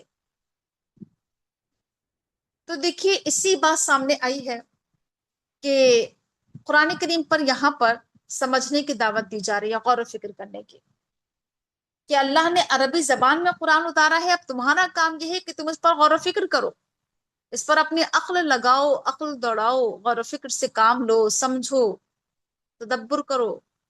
یہ اللہ کا حکم ہے۔ یہ تو کہا جا رہا ہے کہ ہم نے اس قرآن کو اتارا ہے تاکہ تم اس پر غور و فکر کرو، اور بے شک یہ کتاب ام الکتاب میں سے ہے، یعنی وہ کتاب جہاں سے تمام کتابیں آئی ہیں، لوح محفوظ، ام الکتاب، جہاں سے تورات، زبور، انجیل، وہیں سے قرآن آیا ہے۔ اور یہ کتاب ہمارے پاس بہت ہی بلند مرتبے والی کتاب ہے۔ اس کتاب کا مرتبہ اللہ کے نزدیک بہت اونچا، بہت بلند ہے۔ اور یہ کتاب حکمت سے لبریز ہے، حکمت سے معمور اور پر کتاب ہے۔ اس کتاب میں حکمت کی باتیں، دانائی کی باتیں، دانشمندی کی باتیں بھری پڑی ہیں۔ تو یہ حکمت پر مبنی کلام ہے۔ یہ آگے اللہ تعالیٰ کہہ رہا ہے کہ اب کیا ہم تم سے بیزار ہو کر یہ درس نصیحت تمہارے ہاں بھیجنا چھوڑ دیں، صرف اس لیے کہ تم حد سے گزرے ہوئے لوگ ہو؟ یعنی اللہ تعالیٰ یہاں پر لوگوں سے کہہ رہا ہے کہ اگر تم حد سے آگے بڑھ رہے ہو تو کیا ہم اس وجہ سے تم پر ذکر نازل نہ کریں، ہم تم پر نصیحت نازل نہ کریں، ہم تمہیں نصیحت نہ کریں؟ کیا ہم چھوڑ دیں نصیحت کرنا تمہیں اس وجہ سے کہ تم حد سے گزرے ہوئے لوگ ہو؟ ہم نے کتنے ہی نبی بھیجے پہلے کے لوگوں میں، اور جب بھی ان کے پاس کوئی نبی آیا ہے لوگوں کے پاس، تو لوگوں نے نبی کا مذاق ہی اڑایا ہے۔ پھر ہم نے ہلاک کر دیا ان لوگوں کو، حالانکہ وہ بہت طاقتور تھے، اور پچھلے قوموں کی مثالیں گزر چکی ہیں، پچھلے قوموں کے واقعات گزر چکے ہیں۔ اگر آپ لوگوں سے سوال کریں کہ آسمان اور زمین کو کس نے بنایا، تو لوگ ضرور کہیں گے کہ اسے اس نے بنایا ہے جو بہت زبردست ہے، بہت جاننے والا ہے۔ تو کہا جا رہا ہے کہ اللہ کے ساتھ وہ ذات ہے جس نے تمہارے لیے زمین کو گہوارہ بنا دیا، بچھونا بنا دیا، بستر بنا دیا، فرش بنا دیا، اور جس نے تمہارے لیے اس زمین میں راستے بنا دیے تاکہ تم راہ پا سکو، منزل مقصود تک پہنچ سکو، رہنمائی حاصل کرو۔ اللہ کے ساتھ وہ ذات ہے جس نے آسمان سے پانی نازل کیا، لیکن ایک اندازے کے مطابق۔ کتنا پانی اتارنا ہے؟ اللہ تعالیٰ کی تقدیر کے مطابق ہی پانی اترتا ہے، اندازے کے مطابق۔ پھر ہم اس پانی کے ذریعے مردہ زمین کو زندہ کر دیتے ہیں۔ اسی طرح سے ایک دن تم بھی نکالے جاؤ گے، تم بھی زمین سے برآمد کیے جاؤ گے، تمہیں بھی زمین سے نکلنا ہے ایک دن۔ اللہ کی ذات وہ ذات ہے جس نے تمام چیز کے جوڑے بنائے، ہر چیز کے۔ اور اللہ تعالیٰ نے تمہارے لیے کشتیاں اور جانور مسخر کر دیے کہ تم ان پر سواری کرتے ہو، تمہارا قبضے میں دے دی، تاکہ تم ان کی پیٹھ پر چڑھ سکو، ان کی پشت پر سواری کر سکو، کشتی پر بھی اور جانوروں پر بھی۔ یہ اللہ تعالیٰ کا بہت احسان ہے، اس کی نعمت ہے۔ بس جب تم اس پر سوار ہو جایا کرو تو پھر تم اپنے رب کی نعمت کا ذکر کیا کرو، یعنی اللہ کو یاد کیا کرو۔ جب تم سواری پر سوار ہو، دعاؤں کا اہتمام کرنا، سفر کے آغاز میں دعا پڑھنا، سفر میں دعاؤں کا اہتمام کرنا، منزل پر پہنچ کر اللہ کا شکر ادا کرنا۔ اور کہا جا رہا ہے کہ جب تم خوب اچھی طرح سے اس پر سوار ہو جاؤ، سواری پر جب آرام سے سکون سے بیٹھ جاؤ، اس کے بعد پھر تم دعا پڑھا کرو۔ اور اللہ تعالیٰ نے وہ دعا سکھائی ہے قرآن کریم میں ہمیں، سفر کی دعا: سبحان الذی سخر لنا ھذا وما كنا له مقرنین وإنا إلی ربنا لمنقلبون۔ تمام تعریف اس اللہ کے لیے ہیں جس نے ہمارے لیے سواری کو مسخر کر دیا، ہمارے تابع کر دیا۔ اور حالانکہ ہمارے اندر طاقت نہیں تھی اسے اپنے قابو میں لانے کی، ہم اسے قابو میں نہیں لا سکتے تھے، اللہ نے اسے ہمارے قابو میں دے دیا۔ اور بے شک ہمیں ایک دن اللہ کے پاس پلٹنا ہے، واپس جانا ہے۔ اس کے بعد کہا جا رہا ہے کہ اللہ کے بندوں میں سے کچھ لوگوں نے اللہ کے جز بنا ڈالے، یعنی اللہ کے ساتھ شریک کیا اور لوگوں کو۔ بے شک انسان یقیناً بہت ہی ناشکرا ہے، کھلا کھلا ناشکرا، احسان فراموش ہے۔ کیا اللہ تعالیٰ نے اپنے مخلوق میں سے اپنے لیے بیٹیاں لی ہیں اور اس نے تمہارے لیے بیٹے پسند کیے، تجویز کیے، تمہیں بیٹوں سے نوازا؟ حالانکہ ان کا خود کا اپنا حال یہ ہے کہ جب ان میں سے کسی کو بیٹی کی خوشخبری دی جاتی ہے، بیٹی کی پیدائش کی، تو اس بیٹی کی پیدائش کی جسے یہ رحمان کے لیے منسوخ کرتے ہیں، رحمان کے لیے مثالیں پیش کرتے ہیں، جب اسی بیٹی کی پیدائش کی خوشخبری جب انہیں سنائی جاتی ہے تو ان کے چہرے کالے پڑ جاتے ہیں، ان کے منہ پر سیاہی چھا جاتی ہے۔ یہ غم سے بھر جاتے ہیں، بیٹی کی پیدائش کو ناپسند کرتے ہیں، کراہیت محسوس کرتے ہیں۔ تو اللہ تعالیٰ کہہ رہا ہے کہ کیا وہ جو زیورات میں پالی جاتی ہیں اور بحث و حجت میں اپنے مدعا پوری طرح سے واضح بھی نہیں کر پاتی ہیں، یعنی بیٹیوں کا یہاں پر تعارف کرایا جا رہا ہے کہ جو کیا ہے کہ بیٹیاں ہوتی ہیں وہ زیورات میں پالی جاتی ہیں۔ یعنی دیکھیے، یہ زیورات، یہ جویلری، یہ سجنا بننا، اپنے آپ کو آراستہ کرنا، سجانا بنانا، یہ کیا ہوتا ہے؟ یہ لڑکیوں کا کام، خواتین کا، عورتوں کا، بیٹیوں کا۔ وہ اسی طرح سے پلتی بڑھتی ہیں۔ ایک تو یہ صفت ہوتی ہے، دوسرے یہ کہ اگر کوئی جھگڑا ہو، کوئی بحث ہو، کوئی حجت ہو، تو یہ اپنی بات پوری طرح سے واضح بھی نہیں کر پاتی ہیں، اپنا مدعا پوری طرح سے رکھ نہیں پاتی ہیں۔ یہ بھی ایک صفت ہوتی ہے۔ یہاں پر کچھ فطری چیزیں بتائی گئی جو عورت کے اندر یا کسی بھی لڑکی کے اندر جب پائی جاتی ہے، فطرت ان کی، تو یہاں پر اس فطرت کا ذکر کیا جا رہا ہے۔ کہا جا رہا ہے کہ لوگوں نے فرشتوں کو اللہ کی بیٹیاں بنایا، حالانکہ فرشتے تو اللہ کی عبادت کرتے ہیں، اللہ کے بندے ہیں، وہ اللہ کی بندگی کرتے ہیں، لیکن فرشتوں کو لوگوں نے بیٹیاں سمجھ لیا۔ اللہ تعالیٰ سوال کر رہا ہے کہ کیا جس وقت اللہ تعالیٰ نے فرشتوں کو بنایا تھا، کیا اس وقت یہ موجود تھے؟ کیا انہوں نے دیکھا ہے کہ یہ جو ہے مرد ہے یا عورت ہے؟ کیا ان کے جسم کے ساخت انہوں نے دیکھی ہے؟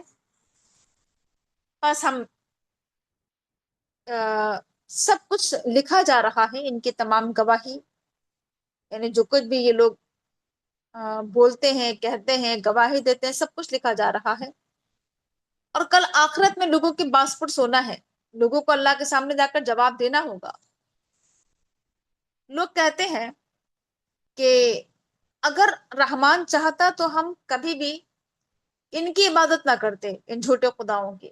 یعنی ہم کیا کریں کہ اللہ تعالیٰ نے ہمیں توفیق ہی نہیں دی تھی توحید کی، اللہ تعالیٰ چاہتا تو ہم کبھی بھی شرک نہ کرتے۔ اللہ تعالیٰ کہہ رہا ہے کہ یہ لوگ معاملے کی حقیقت کو قطعی نہیں جانتے ہیں، ان کے پاس علم نہیں ہے، انہیں معلوم نہیں ہے۔ یہ لوگ تو صرف اٹکلے لگا رہے ہیں، صرف قیاس آرائیاں کر رہے ہیں۔ کہا جا رہا ہے کہ کیا ہم نے اس سے پہلے کوئی کتاب انہیں دی تھی جس کی سند یہ اپنے پاس رکھتے ہوں؟ یعنی کیا ان کے پاس کوئی کتاب، کوئی تحریر ایسے ہے پہلے سے؟ کیا ان کے پاس کوئی سند، کوئی دلیل ہے شرک کی، یا فرشتوں کو معبود، یا بیٹیاں اللہ تعالیٰ کی، یہ سب جو باتیں بناتے ہیں، کیا اس کی کوئی تحریر، کوئی دلیل ہے ان کے پاس؟ نہیں، بلکہ یہ لوگ تو یہ کہتے ہیں کہ ہم نے تو اپنے آباء و اجداد کو اسی طریقے پر پایا ہے، اور ہم تو اپنے آباء و اجداد کے ہی نقش قدم پر چل رہے ہیں۔ اسی طرح سے ہم نے آپ سے پہلے رسول بھیجے بستیوں میں الگ الگ، وہاں پر اللہ تعالیٰ نے نذیر بھیجے، ڈرانے والے بھیجے، لیکن وہاں کے جو خوشحال لوگ تھے، جو کھاتے پیتے لوگ تھے، وہ لوگ کہنے لگے کہ ہم نے تو اپنے باپ دادا کو اسی طریقے پر پایا ہے، اور ہم تو اپنے باپ دادا کے نقش قدم کی ہی اقتدا کریں گے، انہیں کی پیروی کریں گے۔ نبی نے ان سے کہا کہ کیا تم تب بھی ان کے راستے پر چلو گے، ان کے ڈگر پر چلو گے،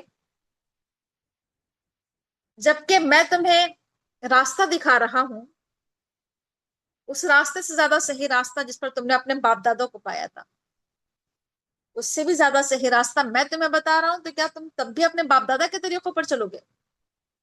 تو وہ لوگ کہنے لگے کہ جس چیز کو لے کر تم بھیجے گئے ہو، ہم اس کا انکار کرتے ہیں۔ تو اللہ تعالیٰ کہہ رہا ہے کہ پھر ہم نے ان سے انتقام لیا، ان سے بدلہ لیا، ان کی خبر لی، اور دیکھو کہ جھٹلانے والوں کا انجام کیا ہوا۔ اور یاد کرو جب کہ ابراہیم علیہ السلام نے اپنے والد سے اور اپنے قوم کے لوگوں سے کہا تھا کہ میں تو بری ذمہ ہوں، میں تو بیزار ہوں اس سے جس کی تم عبادت کرتے ہو، میرا اس سے کوئی تعلق نہیں سوائے اللہ کے۔ اللہ نے مجھے بنایا، اللہ نے میری رہنمائی فرمائی، مجھے ہدایت دی، اور عنقریب وہ مجھے راستہ دکھائے گا، تو میں تو اسی کی عبادت کرتا ہوں۔ اور یہی کلمہ ابراہیم علیہ السلام نے باقی رکھا اپنی اولاد میں اپنے بعد، تاکہ لوگ اللہ کی طرف رجوع کریں۔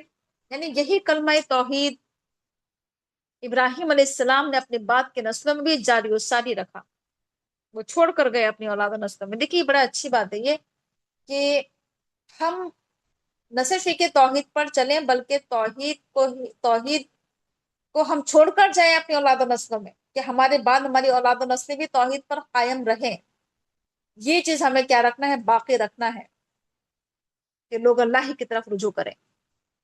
اللہ تعالیٰ کہہ رہا ہے کہ پھر میں نے بہت زیادہ ساز و سامان دیا ان لوگوں کو، ان کے آباء و اجداد کو بھی، یہاں تک کہ ان کے پاس حق آیا، ان کے پاس رسول آئے کھول کھول کر بیان کرنے والے، تو میں انہیں سامان زندگی دیتا رہا، متاع حیات انہیں میں دیتا رہا۔ اور جب حق ان کے پاس آ گیا تو یہ لوگ کہنے لگے کہ یہ جادو ہے اور ہم تو اس کا انکار کرتے ہیں۔ لوگ کہنے لگے کہ یہ قرآن شہر کے دو بڑے آدمیوں میں سے کسی پر کیوں نہیں نازل کیا گیا؟ یعنی ان کا ایک اعتراض یا ان کا ایک مطالبہ یہ بھی تھا، عجیب و غریب باتیں کرتے تھے یہ لوگ، کہ یہ قرآن اللہ کے رسول پر کیوں اتارا گیا؟ یہ تو کوئی عظیم نہیں، کوئی بڑے نہیں، یہ تو شہر کے دو بڑے لوگوں پر اترنا چاہیے تھا اس کلام۔ یعنی شہر میں جو دو بڑے امیر و کبیر لوگ پائے جاتے ہیں، بڑا ان کا نام ہے، تو دونوں شہروں کے یعنی کہ ایک طائف اور ایک مکہ کے جو سردار لوگ تھے، بڑے لوگ تھے، بڑے امیر و کبیر لوگ تھے، تو کہا کہ ان پر اترنا چاہیے تھا یہ قرآن۔ تو اللہ تعالیٰ یہاں پر ایک سوال کر رہا ہے کہ کیا یہ تقسیم کریں گے تیرے رب کی رحمت؟ یہ تو اللہ تعالیٰ کی رحمت ہے، اور اللہ تعالیٰ جسے چاہتا ہے دیتا ہے، تو یہ لوگوں کے ہاتھ میں نہیں ہے کہ کہاں جانا چاہیے تھا، کسی ملنا چاہیے تھا، یہ تقسیم اللہ کے ہاتھ میں ہے، اور ہم اسے تقسیم کرتے ہیں لوگوں کے درمیان۔ اور جس طرح سے ہم نے معیشت کو دنیا کی زندگی میں تقسیم کر دیا ہے، یعنی زندگی گزارنے کے جو بہت سے ذرائع ہیں، معیشت، بہت سے ذریعہ معاش ہے، تو یہ تمام چیزیں جس طرح سے اللہ تعالیٰ نے تقسیم کی ہیں دنیا کی زندگی میں، اور اللہ تعالیٰ نے جسے بعض لوگوں کو بعض پر فوقیت دی ہے، اونچائی، رفعت اور بلندی دی ہے، یعنی کوئی اونچائی پر ہے تو کوئی پستی میں ہے، کوئی بہت امیر و کبیر ہے تو کوئی غریب ہے، یہ الگ الگ درجات اللہ تعالیٰ نے رکھے ہیں دنیا میں، کوئی اونچا ہے تو کوئی نیچا، کوئی بڑا ہے تو کوئی چھوٹا ہے۔ ایسا کیوں ہے؟ تو کہا جا رہا ہے کہ تاکہ یہ لوگ ایک دوسرے سے خدمت لیں۔ دیکھیے اگر ایسا ہوتا کہ کوئی غریب نہ ہوتا، کوئی نیچا نہ ہوتا، سب کے سب اونچے ہوتے، سب بڑے ہوتے، سب مالک بادشاہ بن کر بیٹھ جاتے، کوئی خادم ہی نہ ہوتا، کوئی کام کرنے والا نہ ہوتا، کوئی مزدور نہ ہوتا، تو اللہ تعالیٰ کہہ رہا ہے کہ ہم نے جو یہ تقسیم رکھی ہے دنیا میں کہ کسی کو زیادہ دیا، کسی کو کم دیا، یہ اس وجہ سے تاکہ یہ لوگ آپس میں ایک دوسرے سے خدمت لے لیں، بہت سارے کام انجام پائیں دنیا کے، ورنہ ہر کوئی تو بادشاہ بن کر بیٹھ جاتا ہے، پھر کام کون کرتا دنیا میں؟ کیسے یہ سب کام ہو پاتے؟ تو یہ اللہ تعالیٰ کی تقسیم حکمت پر مبنی ہے، اور تیرے رب کی رحمت وہ بہتر ہے ہر اس چیز سے جسے لوگ سمیٹ رہے ہیں۔ یعنی اللہ کی جو رحمت سے مراد یہ ہے کہ یہ ہدایت، یہ صحیح راستہ، صراط مستقیم، یہ دین اسلام، یہ اللہ تعالیٰ کی بہت بڑی رحمت ہے۔ یہ قرآن، یہ اللہ کے رسول، یہ سب اللہ کی رحمت ہے یہ، اور یہ زیادہ بہتر ہے ہر اس چیز سے جو دنیا کی جتنی بھی چیزیں ہیں، دنیا کی ہر چیز کے مقابلے میں اللہ کی رحمت یہ زیادہ بہتر ہے، اللہ کی یہ نعمت یہ زیادہ بہتر ہے۔ ایک طرف دنیا کی نعمتیں ہیں اور ایک طرف اللہ تعالیٰ کی یہ رحمت ہے، تو یہ زیادہ بہتر ہے جو کیا ہے؟ قرآن ہے، اللہ کا دین ہے، علم ہے۔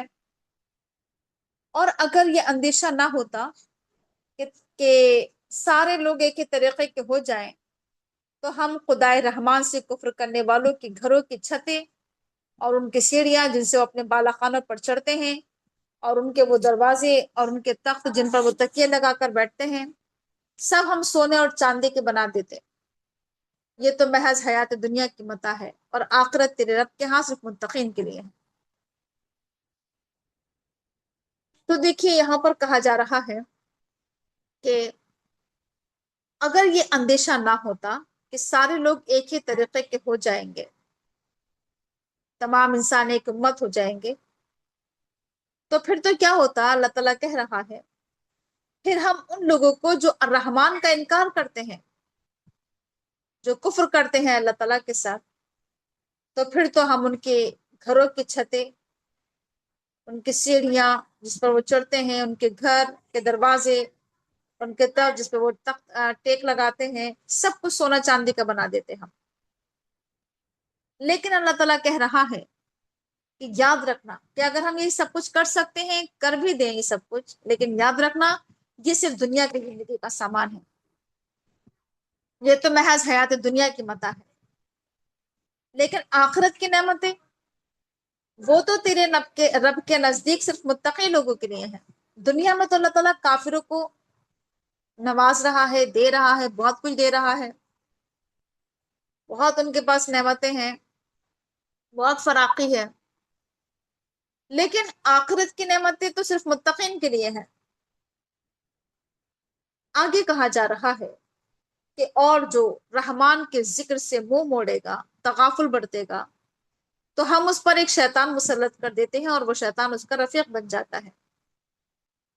یعنی دنیا میں جو لوگ اللہ کے ذکر سے منہ موڑے ہوئے ہیں، اللہ کے ذکر سے غافل ہیں، اللہ کے ذکر کا مطلب ہمارے سامنے کئی مرتبہ آ چکا ہے قرآن میں، کہ جو نمازوں کا اہتمام نہیں کرتے ہیں، جو قرآن سے جڑتے نہیں ہیں، قرآن سے اپنا رشتہ مضبوط نہیں کرتے ہیں، قرآن کی طرف نہیں آتے ہیں، جو تسبیحات کا اہتمام نہیں کرتے ہیں، جو اللہ سے دعائیں نہیں کرتے ہیں، جو تذکیر کا کام نہیں کرتے ہیں، نصیحت کا کام،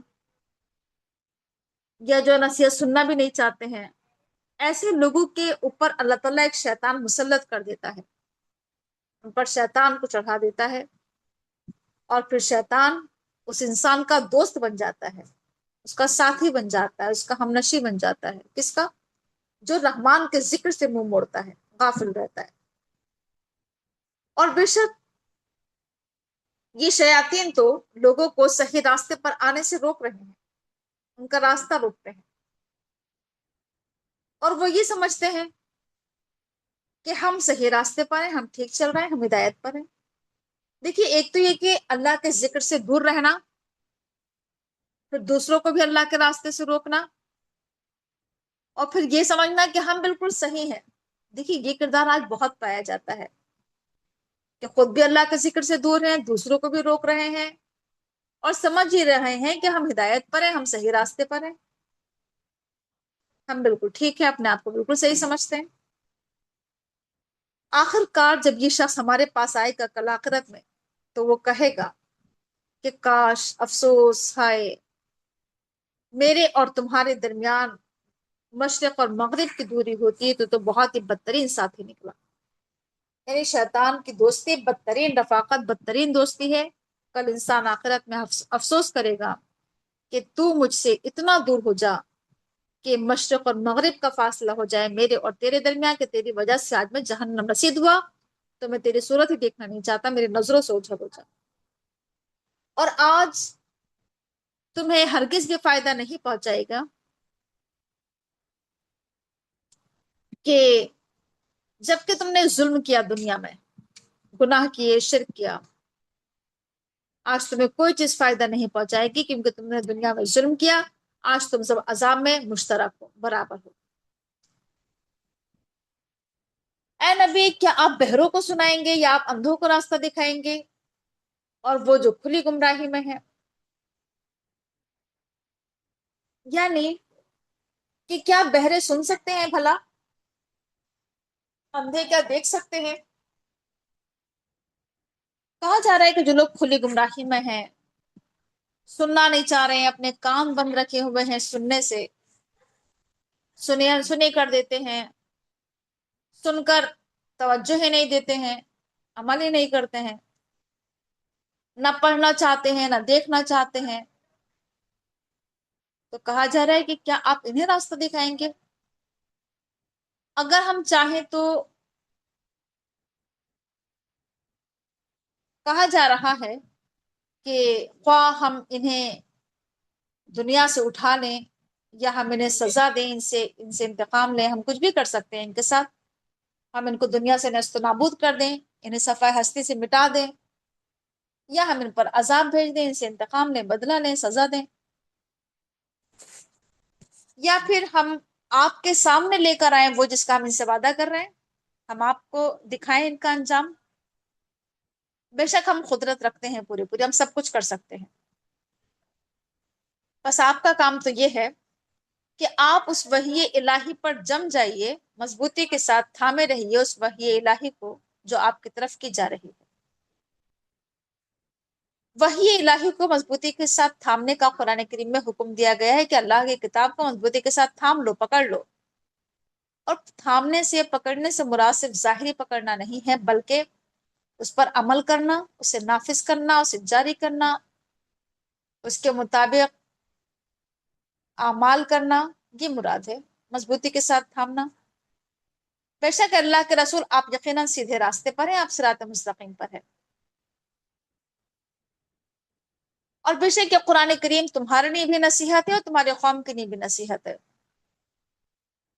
اور جلدی ہی کل تم لوگوں سے سوال کیا جائے گا، تم سے باس پرس کی جائے گی.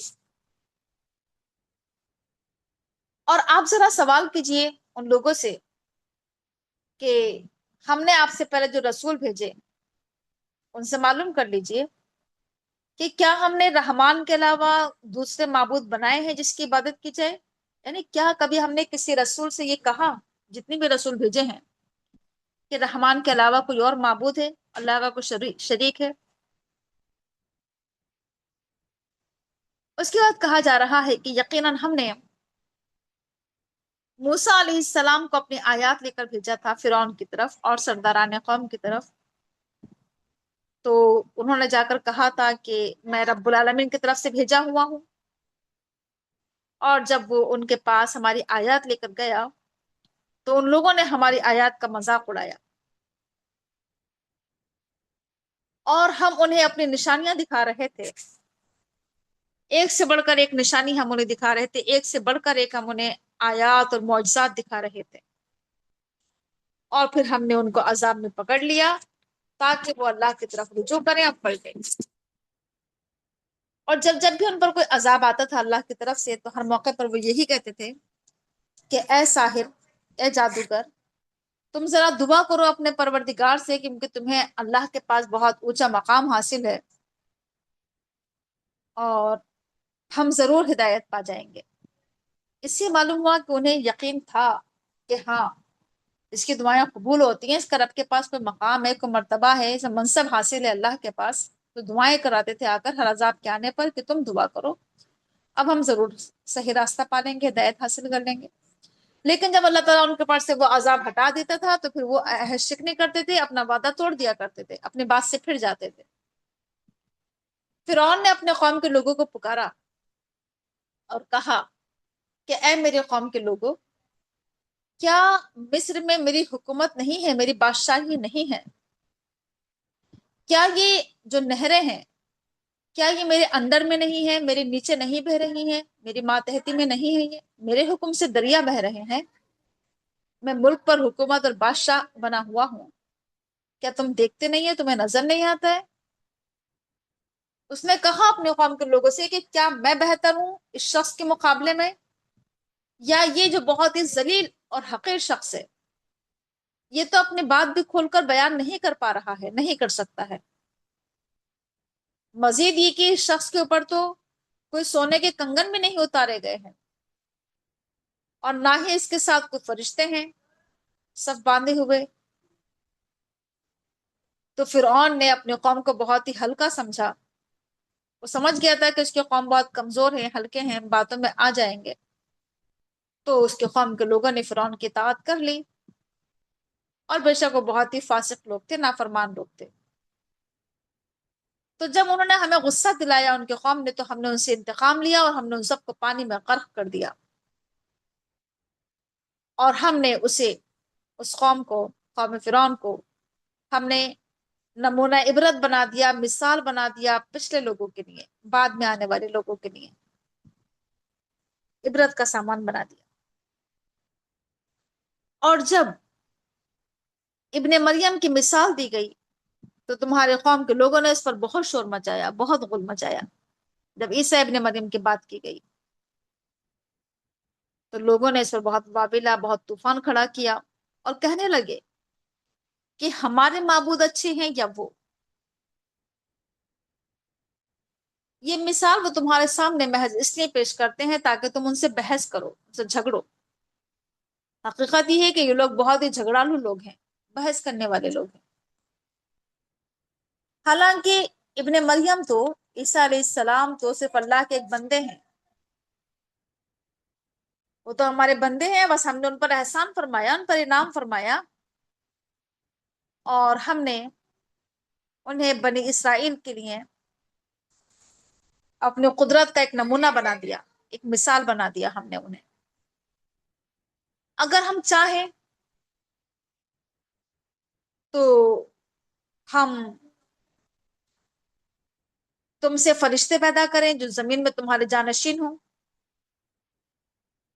تمہارے خلیفہ بنے، تمہاری جانشینی کریں زمین میں فرشتے۔ اور بے شک یہ ابن مریم یعنی عیسیٰ علیہ السلام تو قیامت کی نشانیوں میں سے ایک نشانی ہے، یعنی قیامت سے پہلے عیسیٰ علیہ السلام اپنی زندگی پوری کرنے کے لیے آسمان سے اتریں گے۔ بس تم اس معاملے میں شک نہ کرو اور تم میری اتباع کرو، یہ سیدھا راستہ ہے۔ کہیں ایسا نہ ہو کہ شیطان تمہیں روک لے، بے شک وہ تمہارا کھلا دشمن ہے۔ اور جب عیسیٰ علیہ السلام لوگوں کے پاس کھلی نشانیاں لے کر آئے تھے، صریح نشانیاں لے کر آئے تھے، اور انہوں نے آ کر کہا تھا کہ میں تمہارے پاس حکمت لے کر آیا ہوں تاکہ میں تمہارے سامنے کھول کھول کر بیان کر سکوں بعض وہ چیزیں جس میں تم اختلاف کر رہے ہو، بس تم اللہ سے ڈرو اور میری اطاعت کرو، بے شک اللہ میرا بھی رب ہے، تمہارا بھی رب ہے، بس تم اللہ ہی کی عبادت کرو، یہ سیدھا راستہ ہے۔ لیکن الگ الگ گروہوں نے اختلاف کیا آپس میں، بس تباہی بربادی ہے ان لوگوں کے لیے جو ظلم کرتے ہیں۔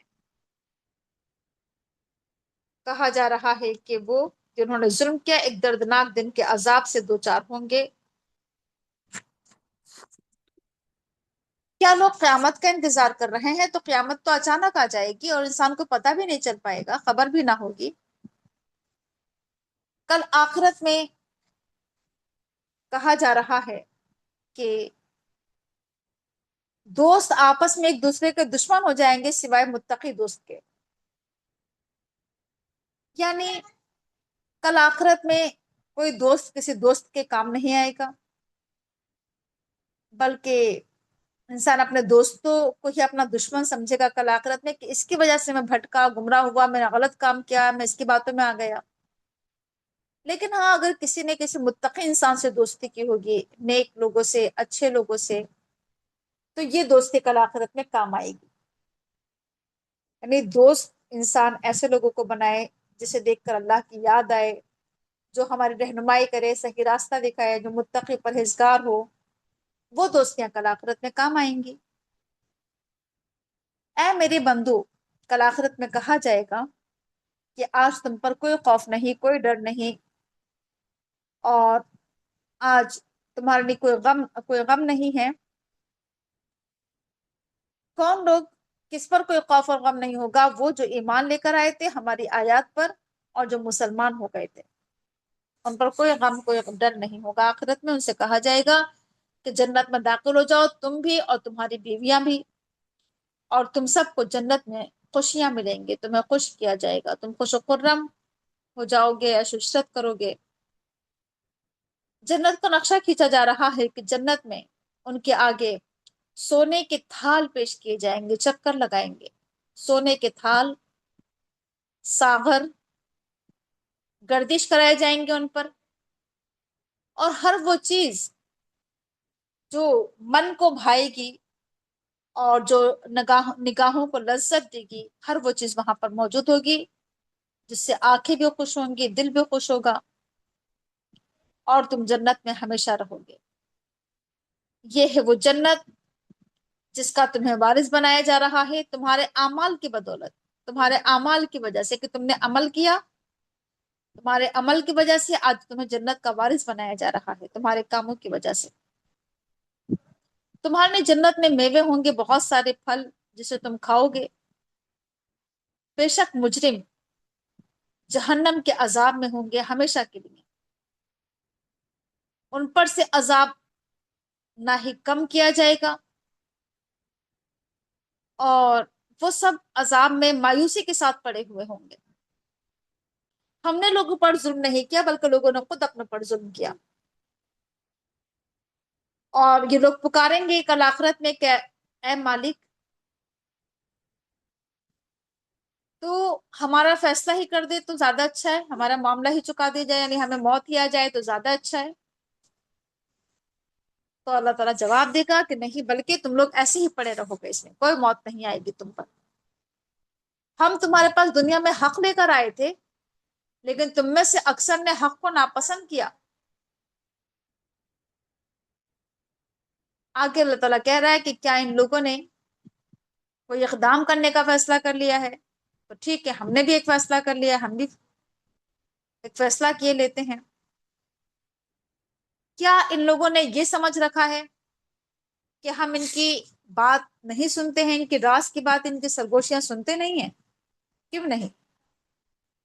ہمارے فرشتے ان کے پاس لکھ رہے ہیں، ان کے پاس موجود ہیں ہمارے فرشتے، ان کی تمام راز سرگوشیاں سب کچھ لکھ رہے ہیں۔ کہہ دو اے نبی، اگر واقعی اللہ تعالیٰ کی کوئی اولاد ہوتی رحمان کی، تو پھر تو میں سب سے پہلے اس کی عبادت کرتا، اللہ کے اولاد کی، میں اس کا بندہ ہوتا سب سے پہلے۔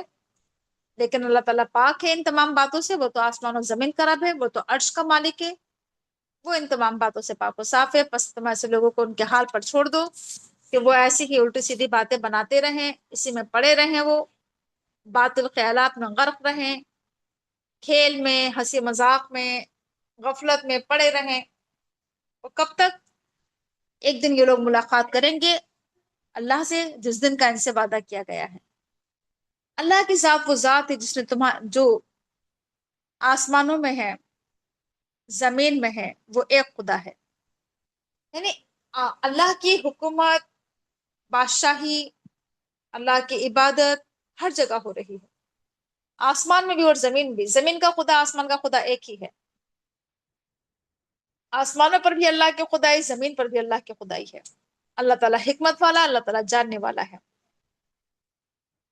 اور بہت ہی مبارک ہے، بابرکت ہے وہ ذات جس کے ہاتھ میں زمین و آسمان کی بادشاہی اور اس دنیا کی ہر چیز کی بادشاہی اللہ کے ہاتھ میں ہے۔ اللہ ہی کے پاس ہے قیامت کا علم، اور اسی کے پاس تم سب لوٹائے جاؤ گے۔ اور کوئی مالک نہیں ہے اللہ کے علاوہ، جتنے بھی لوگوں کو یہ پکارتے ہیں یہ کچھ بھی قدرت نہیں رکھتے ہیں، نہ ہی یہ سفارش یا شفاعت کے کچھ مالک ہے، شفاعت کا اختیار ان کے پاس نہیں ہے اللہ کے علاوہ معبودوں کے پاس، مگر یہ کہ جو حق کے ساتھ گواہی دے اور جو جانتا ہو وہ سفارش کرے گا۔ کل آخرت میں اللہ کے حضور سفارش وہی کر سکے گا جو سچی گواہی دے، حق پر مبنی گواہی دے، جس کے پاس علم ہو، معلومات ہو، جو علم کی بنا پر حق کی شہادت دے۔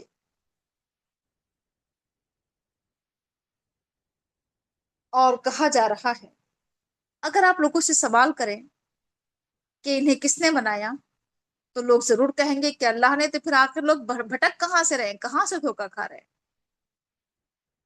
قسم ہے اللہ تعالیٰ کے اس قول کی،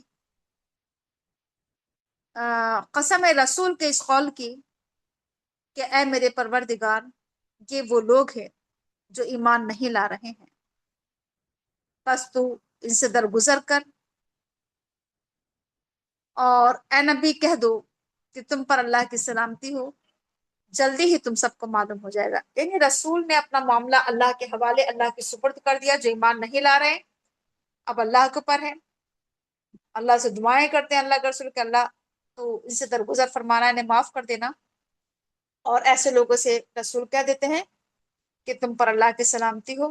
جلد ہی تم لوگوں کو کل معلوم ہو جائے گا۔ یہ تھی سورہ زخرف، اس کے بعد یہ سورہ دخان۔ سورہ دخان کہا جا رہا ہے حامیم، قسم ہے روشن کتاب کی، بے شک اس قرآن کو ہم نے ایک مبارک رات میں نازل کیا، بے شک ہم ہی ڈرانے والے ہیں۔ دیکھیے قرآن کریم کا تعارف قرآن کریم میں جگہ جگہ کرایا گیا ہے۔ بتایا جا رہا ہے کہ اس قرآن کریم کا نزول ایک بہت ہی مبارک رات میں ہوا ہے، مبارک رات میں یہ کتاب اتاری گئی ہے۔ اس سے ہمیں معلوم ہوا کہ قرآن کریم اتنی عظیم اور بلند کتاب ہے کہ جس رات میں قرآن کریم اتارا گیا اس رات کو مبارک رات کہا جا رہا ہے، کہ وہ رات بہت ہی بابرکت اور مبارک رات ہے۔ جیسا کہ ہم سب جانتے ہی ہیں کہ قرآن کریم کا نزول رمضان کے مہینے میں ہوا ہے، اور رمضان کی آخری طاق راتوں میں سے کسی ایک رات میں قرآن کریم کا نزول ہوا ہے۔ تو رمضان کے آخری عشرے کی طاق راتیں بہت ہی مبارک راتیں ہیں۔ کیوں؟ کیونکہ اس میں قرآن کریم کا نزول ہوا ہے، اس وجہ سے یہ راتیں بہت ہی مبارک ہیں، برکتیں ہیں اس رات میں۔ اور اس وجہ سے بھی مبارک ہے کیونکہ اللہ تعالیٰ نے قرآن کریم میں کہا ہے کہ یہ رات 1000 مہینوں سے بہتر ہے، خیر من الف شہر، 1000 مہینوں سے بہتر ہے یہ رات۔ اس رات کی عبادت بہت کیا ہے کہ عظیم ہے، اور کہا جا رہا ہے کہ ہم نے، ایسے یہ بھی بتایا جا رہا ہے یہاں پر کہ ہم نے اس کتاب کو کیوں اتارا ہے، اس وجہ سے اتارا ہے کیونکہ ہم چاہتے تھے کہ ہم اس کتاب کے ذریعے تمہیں باخبر کریں، اس کتاب کے ذریعے ہم تمہیں آگاہ کریں، خبردار کریں۔ اور کہا جا رہا ہے کہ اس رات میں، یعنی یہ وہ رات ہے کہ جس میں ہر معاملے کا حکیمانہ فیصلہ ہمارے حکم سے صادر کیا جاتا ہے۔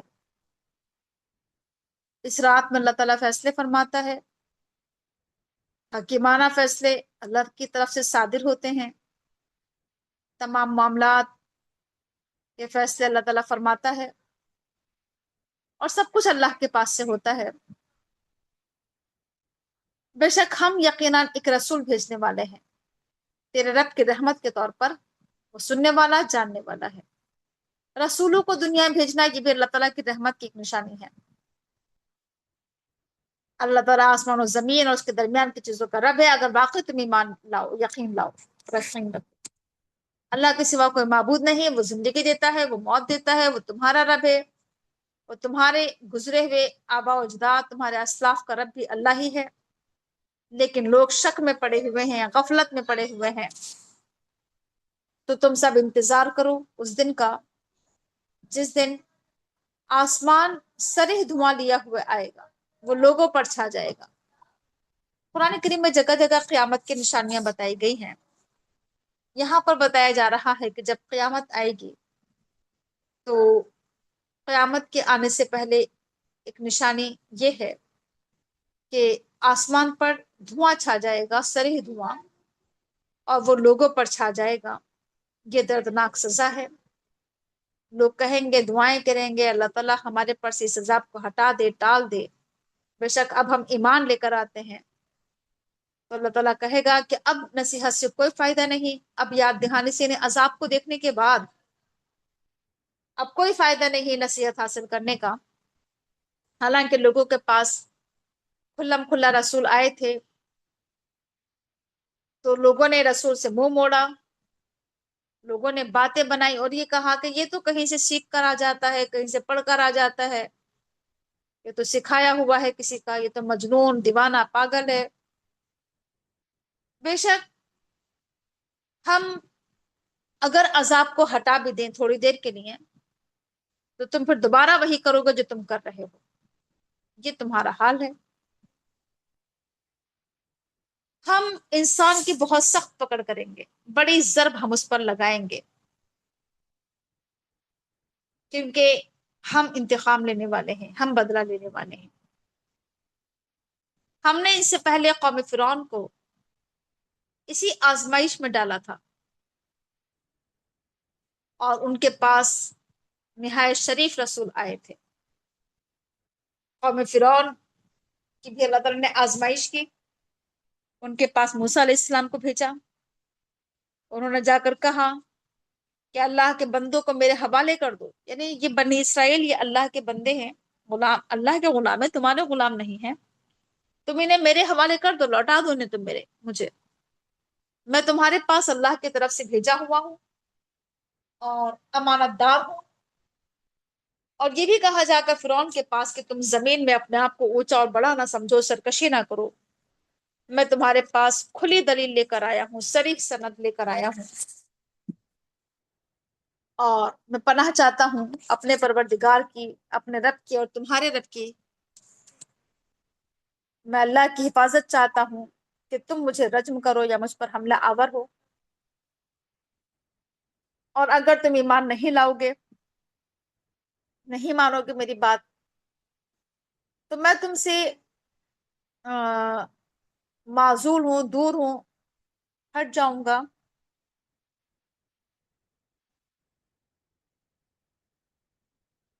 یہ بھی اس کا مطلب ہو سکتا ہے کہ اگر تم میری بات نہیں مانتے ہو تو پھر تم مجھ پر ہاتھ ڈالنے سے باز رہو۔ پھر اس نے اپنے رب کو پکارا، اپنے رب سے دعا کی کہ بے شک یہ مجرم قوم ہے، مجرم لوگ ہیں یہ۔ اللہ تعالیٰ نے حکم دیا کہ تم میرے بندوں کو لے کر رات میں نکل جانا یہاں سے، تمہارا پیچھا کیا جائے گا، تم سمندر کو اسی کی حالت پر باقی چھوڑ دینا، اس کی حالت پر، یہ ایک ایسا لشکر ہے جو غرق ہونے والا ہے۔ تو کتنے ہی باغات، چشمے، کھیت اور بڑی اچھی اچھی جگہیں، شاندار محلات کے لوگ چھوڑ کر گئے، کتنی عیش و عشرت کے سامان، نعمتیں جس میں لوگ مزے کر رہے تھے، وہ سب کچھ چھوڑ کر گئے، سب کچھ ان کے پیچھے کے دھرا کا دھرا رہ گیا۔ ایسے ہی اللہ تعالیٰ کرتا ہے، اور پھر ہم نے ان کے بعد دوسرے قوم کا وارث بنا دیا، دوسرے لوگوں کو، اور ان کا جو یہ انجام ہوا، جو یہ ان کا حال ہوا، ان پر نہ تو آسمان رویا نہ زمین روئی، اور انہیں ذرا بھی مہلت نہیں دی گئی۔ ہم نے بنی اسرائیل کو نجات دی اس رسوا کن عذاب سے، فرعون سے، کیونکہ یہ بہت اونچا اور بڑا اپنے آپ کو سمجھ رہا تھا، حد سے آگے بڑھ گیا تھا، تو ہم نے انہیں چنا اپنے علم کی بنا پر، اور ہم نے انہیں دوسرے قوموں پر ترجیح دی۔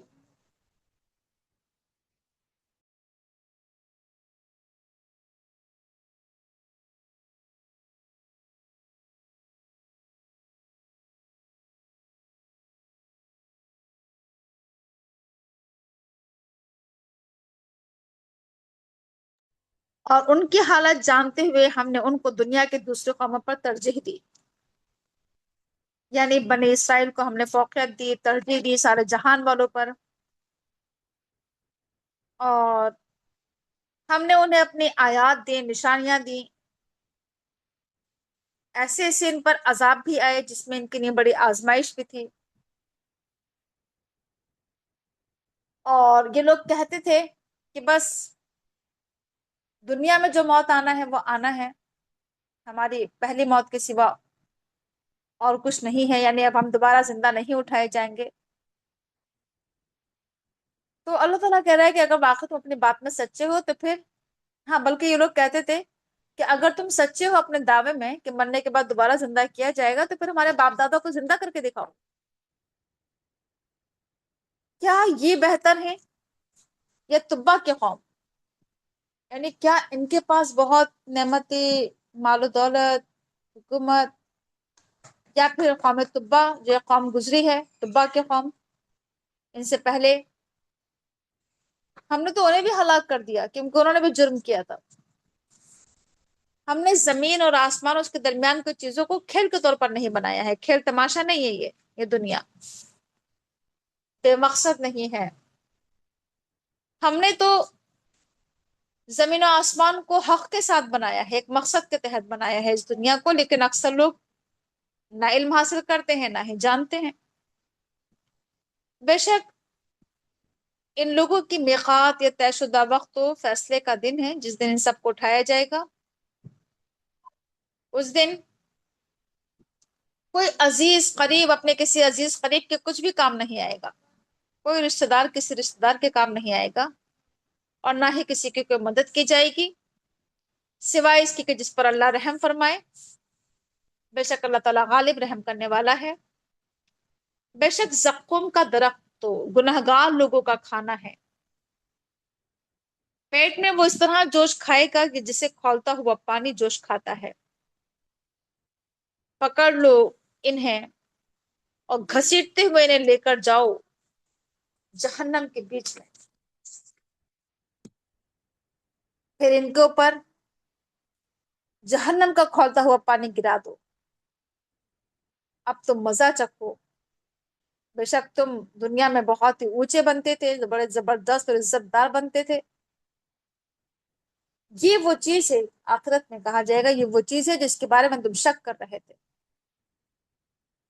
بے شک متقین بہت ہی امن کی جگہ پر ہوں گے، جنتوں میں، چشموں میں، اور وہاں پر انہیں حریر و دیبا کے لباس پہنائے جائیں گے، سندس اور استبرق،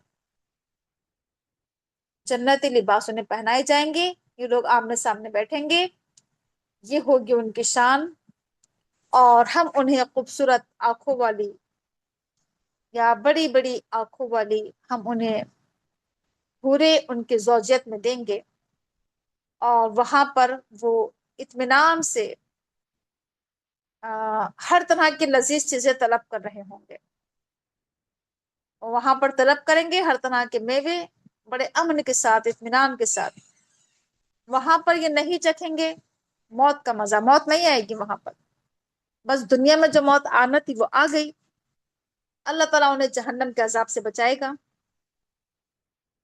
یہ تمہارے رب کا فضل ہے، اور یہ سب سے بڑی کامیابی ہے۔ بے شک ہم نے اس قرآن کو تمہاری زبان پر آسان کر دیا ہے، تمہاری زبان پر ہم نے اس قرآن کو سہل بنا دیا ہے تاکہ لوگ نصیحت حاصل کریں۔ دیکھیے قرآن کریم کو اللہ تعالیٰ نے آسان کر دیا ہے، اس چیز کا ذکر قرآن کریم میں کئی جگہ کیا گیا ہے کہ یہ قرآن بہت آسان ہے۔ اس کا پڑھنا بھی آسان کر دیا گیا ہے، اس کا حفظ کرنا بھی آسان کر دیا اللہ تعالیٰ نے، اس کو سمجھنا، غور و فکر کرنا، یہ بھی اللہ تعالیٰ نے آسان کر دیا ہے۔ تو یہ اللہ تعالیٰ کی بڑی مہربانی ہے کہ انسان قرآن کو بڑی آسانی کے ساتھ سمجھ لیتا ہے۔ کیوں اللہ تعالیٰ نے آسان کیا ہے قرآن کو؟ اس لیے تاکہ لوگ قرآن سے نصیحت حاصل کریں۔ قرآن واقعی اگر انسان سمجھ کر پڑھے، اس کے الفاظ، معنی، ترجمہ، تشریح، تو انسان کو بڑی آسانی کے ساتھ بات سمجھ میں آ جائے، اور انسان واقعی اس سے نصیحت حاصل کرنا شروع کر دے۔ بس تم سب انتظار کرو، ہم بھی انتظار کر رہے ہیں، ہاں تم بھی انتظار کرو اور یہ لوگ بھی انتظار کر رہے ہیں۔ اس کے بعد یہ سورہ جاسیہ، بسم اللہ الرحمن الرحیم، حامیم، یہ کتاب اتاری گئی ہے اللہ کی طرف سے جو غالب ہے، حکمت والی ہے۔ بے شک آسمانوں میں اور زمین میں یقیناً نشانیاں ہیں ایمان لانے والوں کے لیے، اور تمہاری اپنی پیدائش میں، تمہاری تخلیق میں نشانی ہے، تمہارے اپنے اندر بھی، اور جتنے بھی جاندار پائے جاتے ہیں اس کائنات میں پھیلے ہوئے ہیں، اس میں بھی نشانیاں ہیں ان لوگوں کے لیے جو یقین کریں۔ اور رات اور دن کی گردش، اور جو کچھ بھی اللہ تعالیٰ نے آسمان سے رزق اتارا، تو اس نے زمین کو اس کی موت کے بعد زندہ کیا، اور ہواؤں کی گردش میں بھی یقیناً نشانیاں ہیں ان لوگوں کے لیے جو غور و فکر کریں۔ یہ اللہ کی نشانیاں ہیں، آیات ہیں۔ ہم اللہ کی آیات کو تمہارے پر حق کے ساتھ پڑھ کر سنا رہے ہیں، تو پھر اس کے بعد آخر وہ کون سا کلام ہے، وہ کون سی آیات جس پر لوگ ایمان لے کر آئیں گے؟ یعنی کیا اس قرآن کریم کے بعد، اس کلام کے بعد کوئی کلام ہے جس پر لوگ ایمان لائیں؟ اس قرآن کے آیات کے بعد کوئی آیات ہے جس پر لوگ ایمان لائیں؟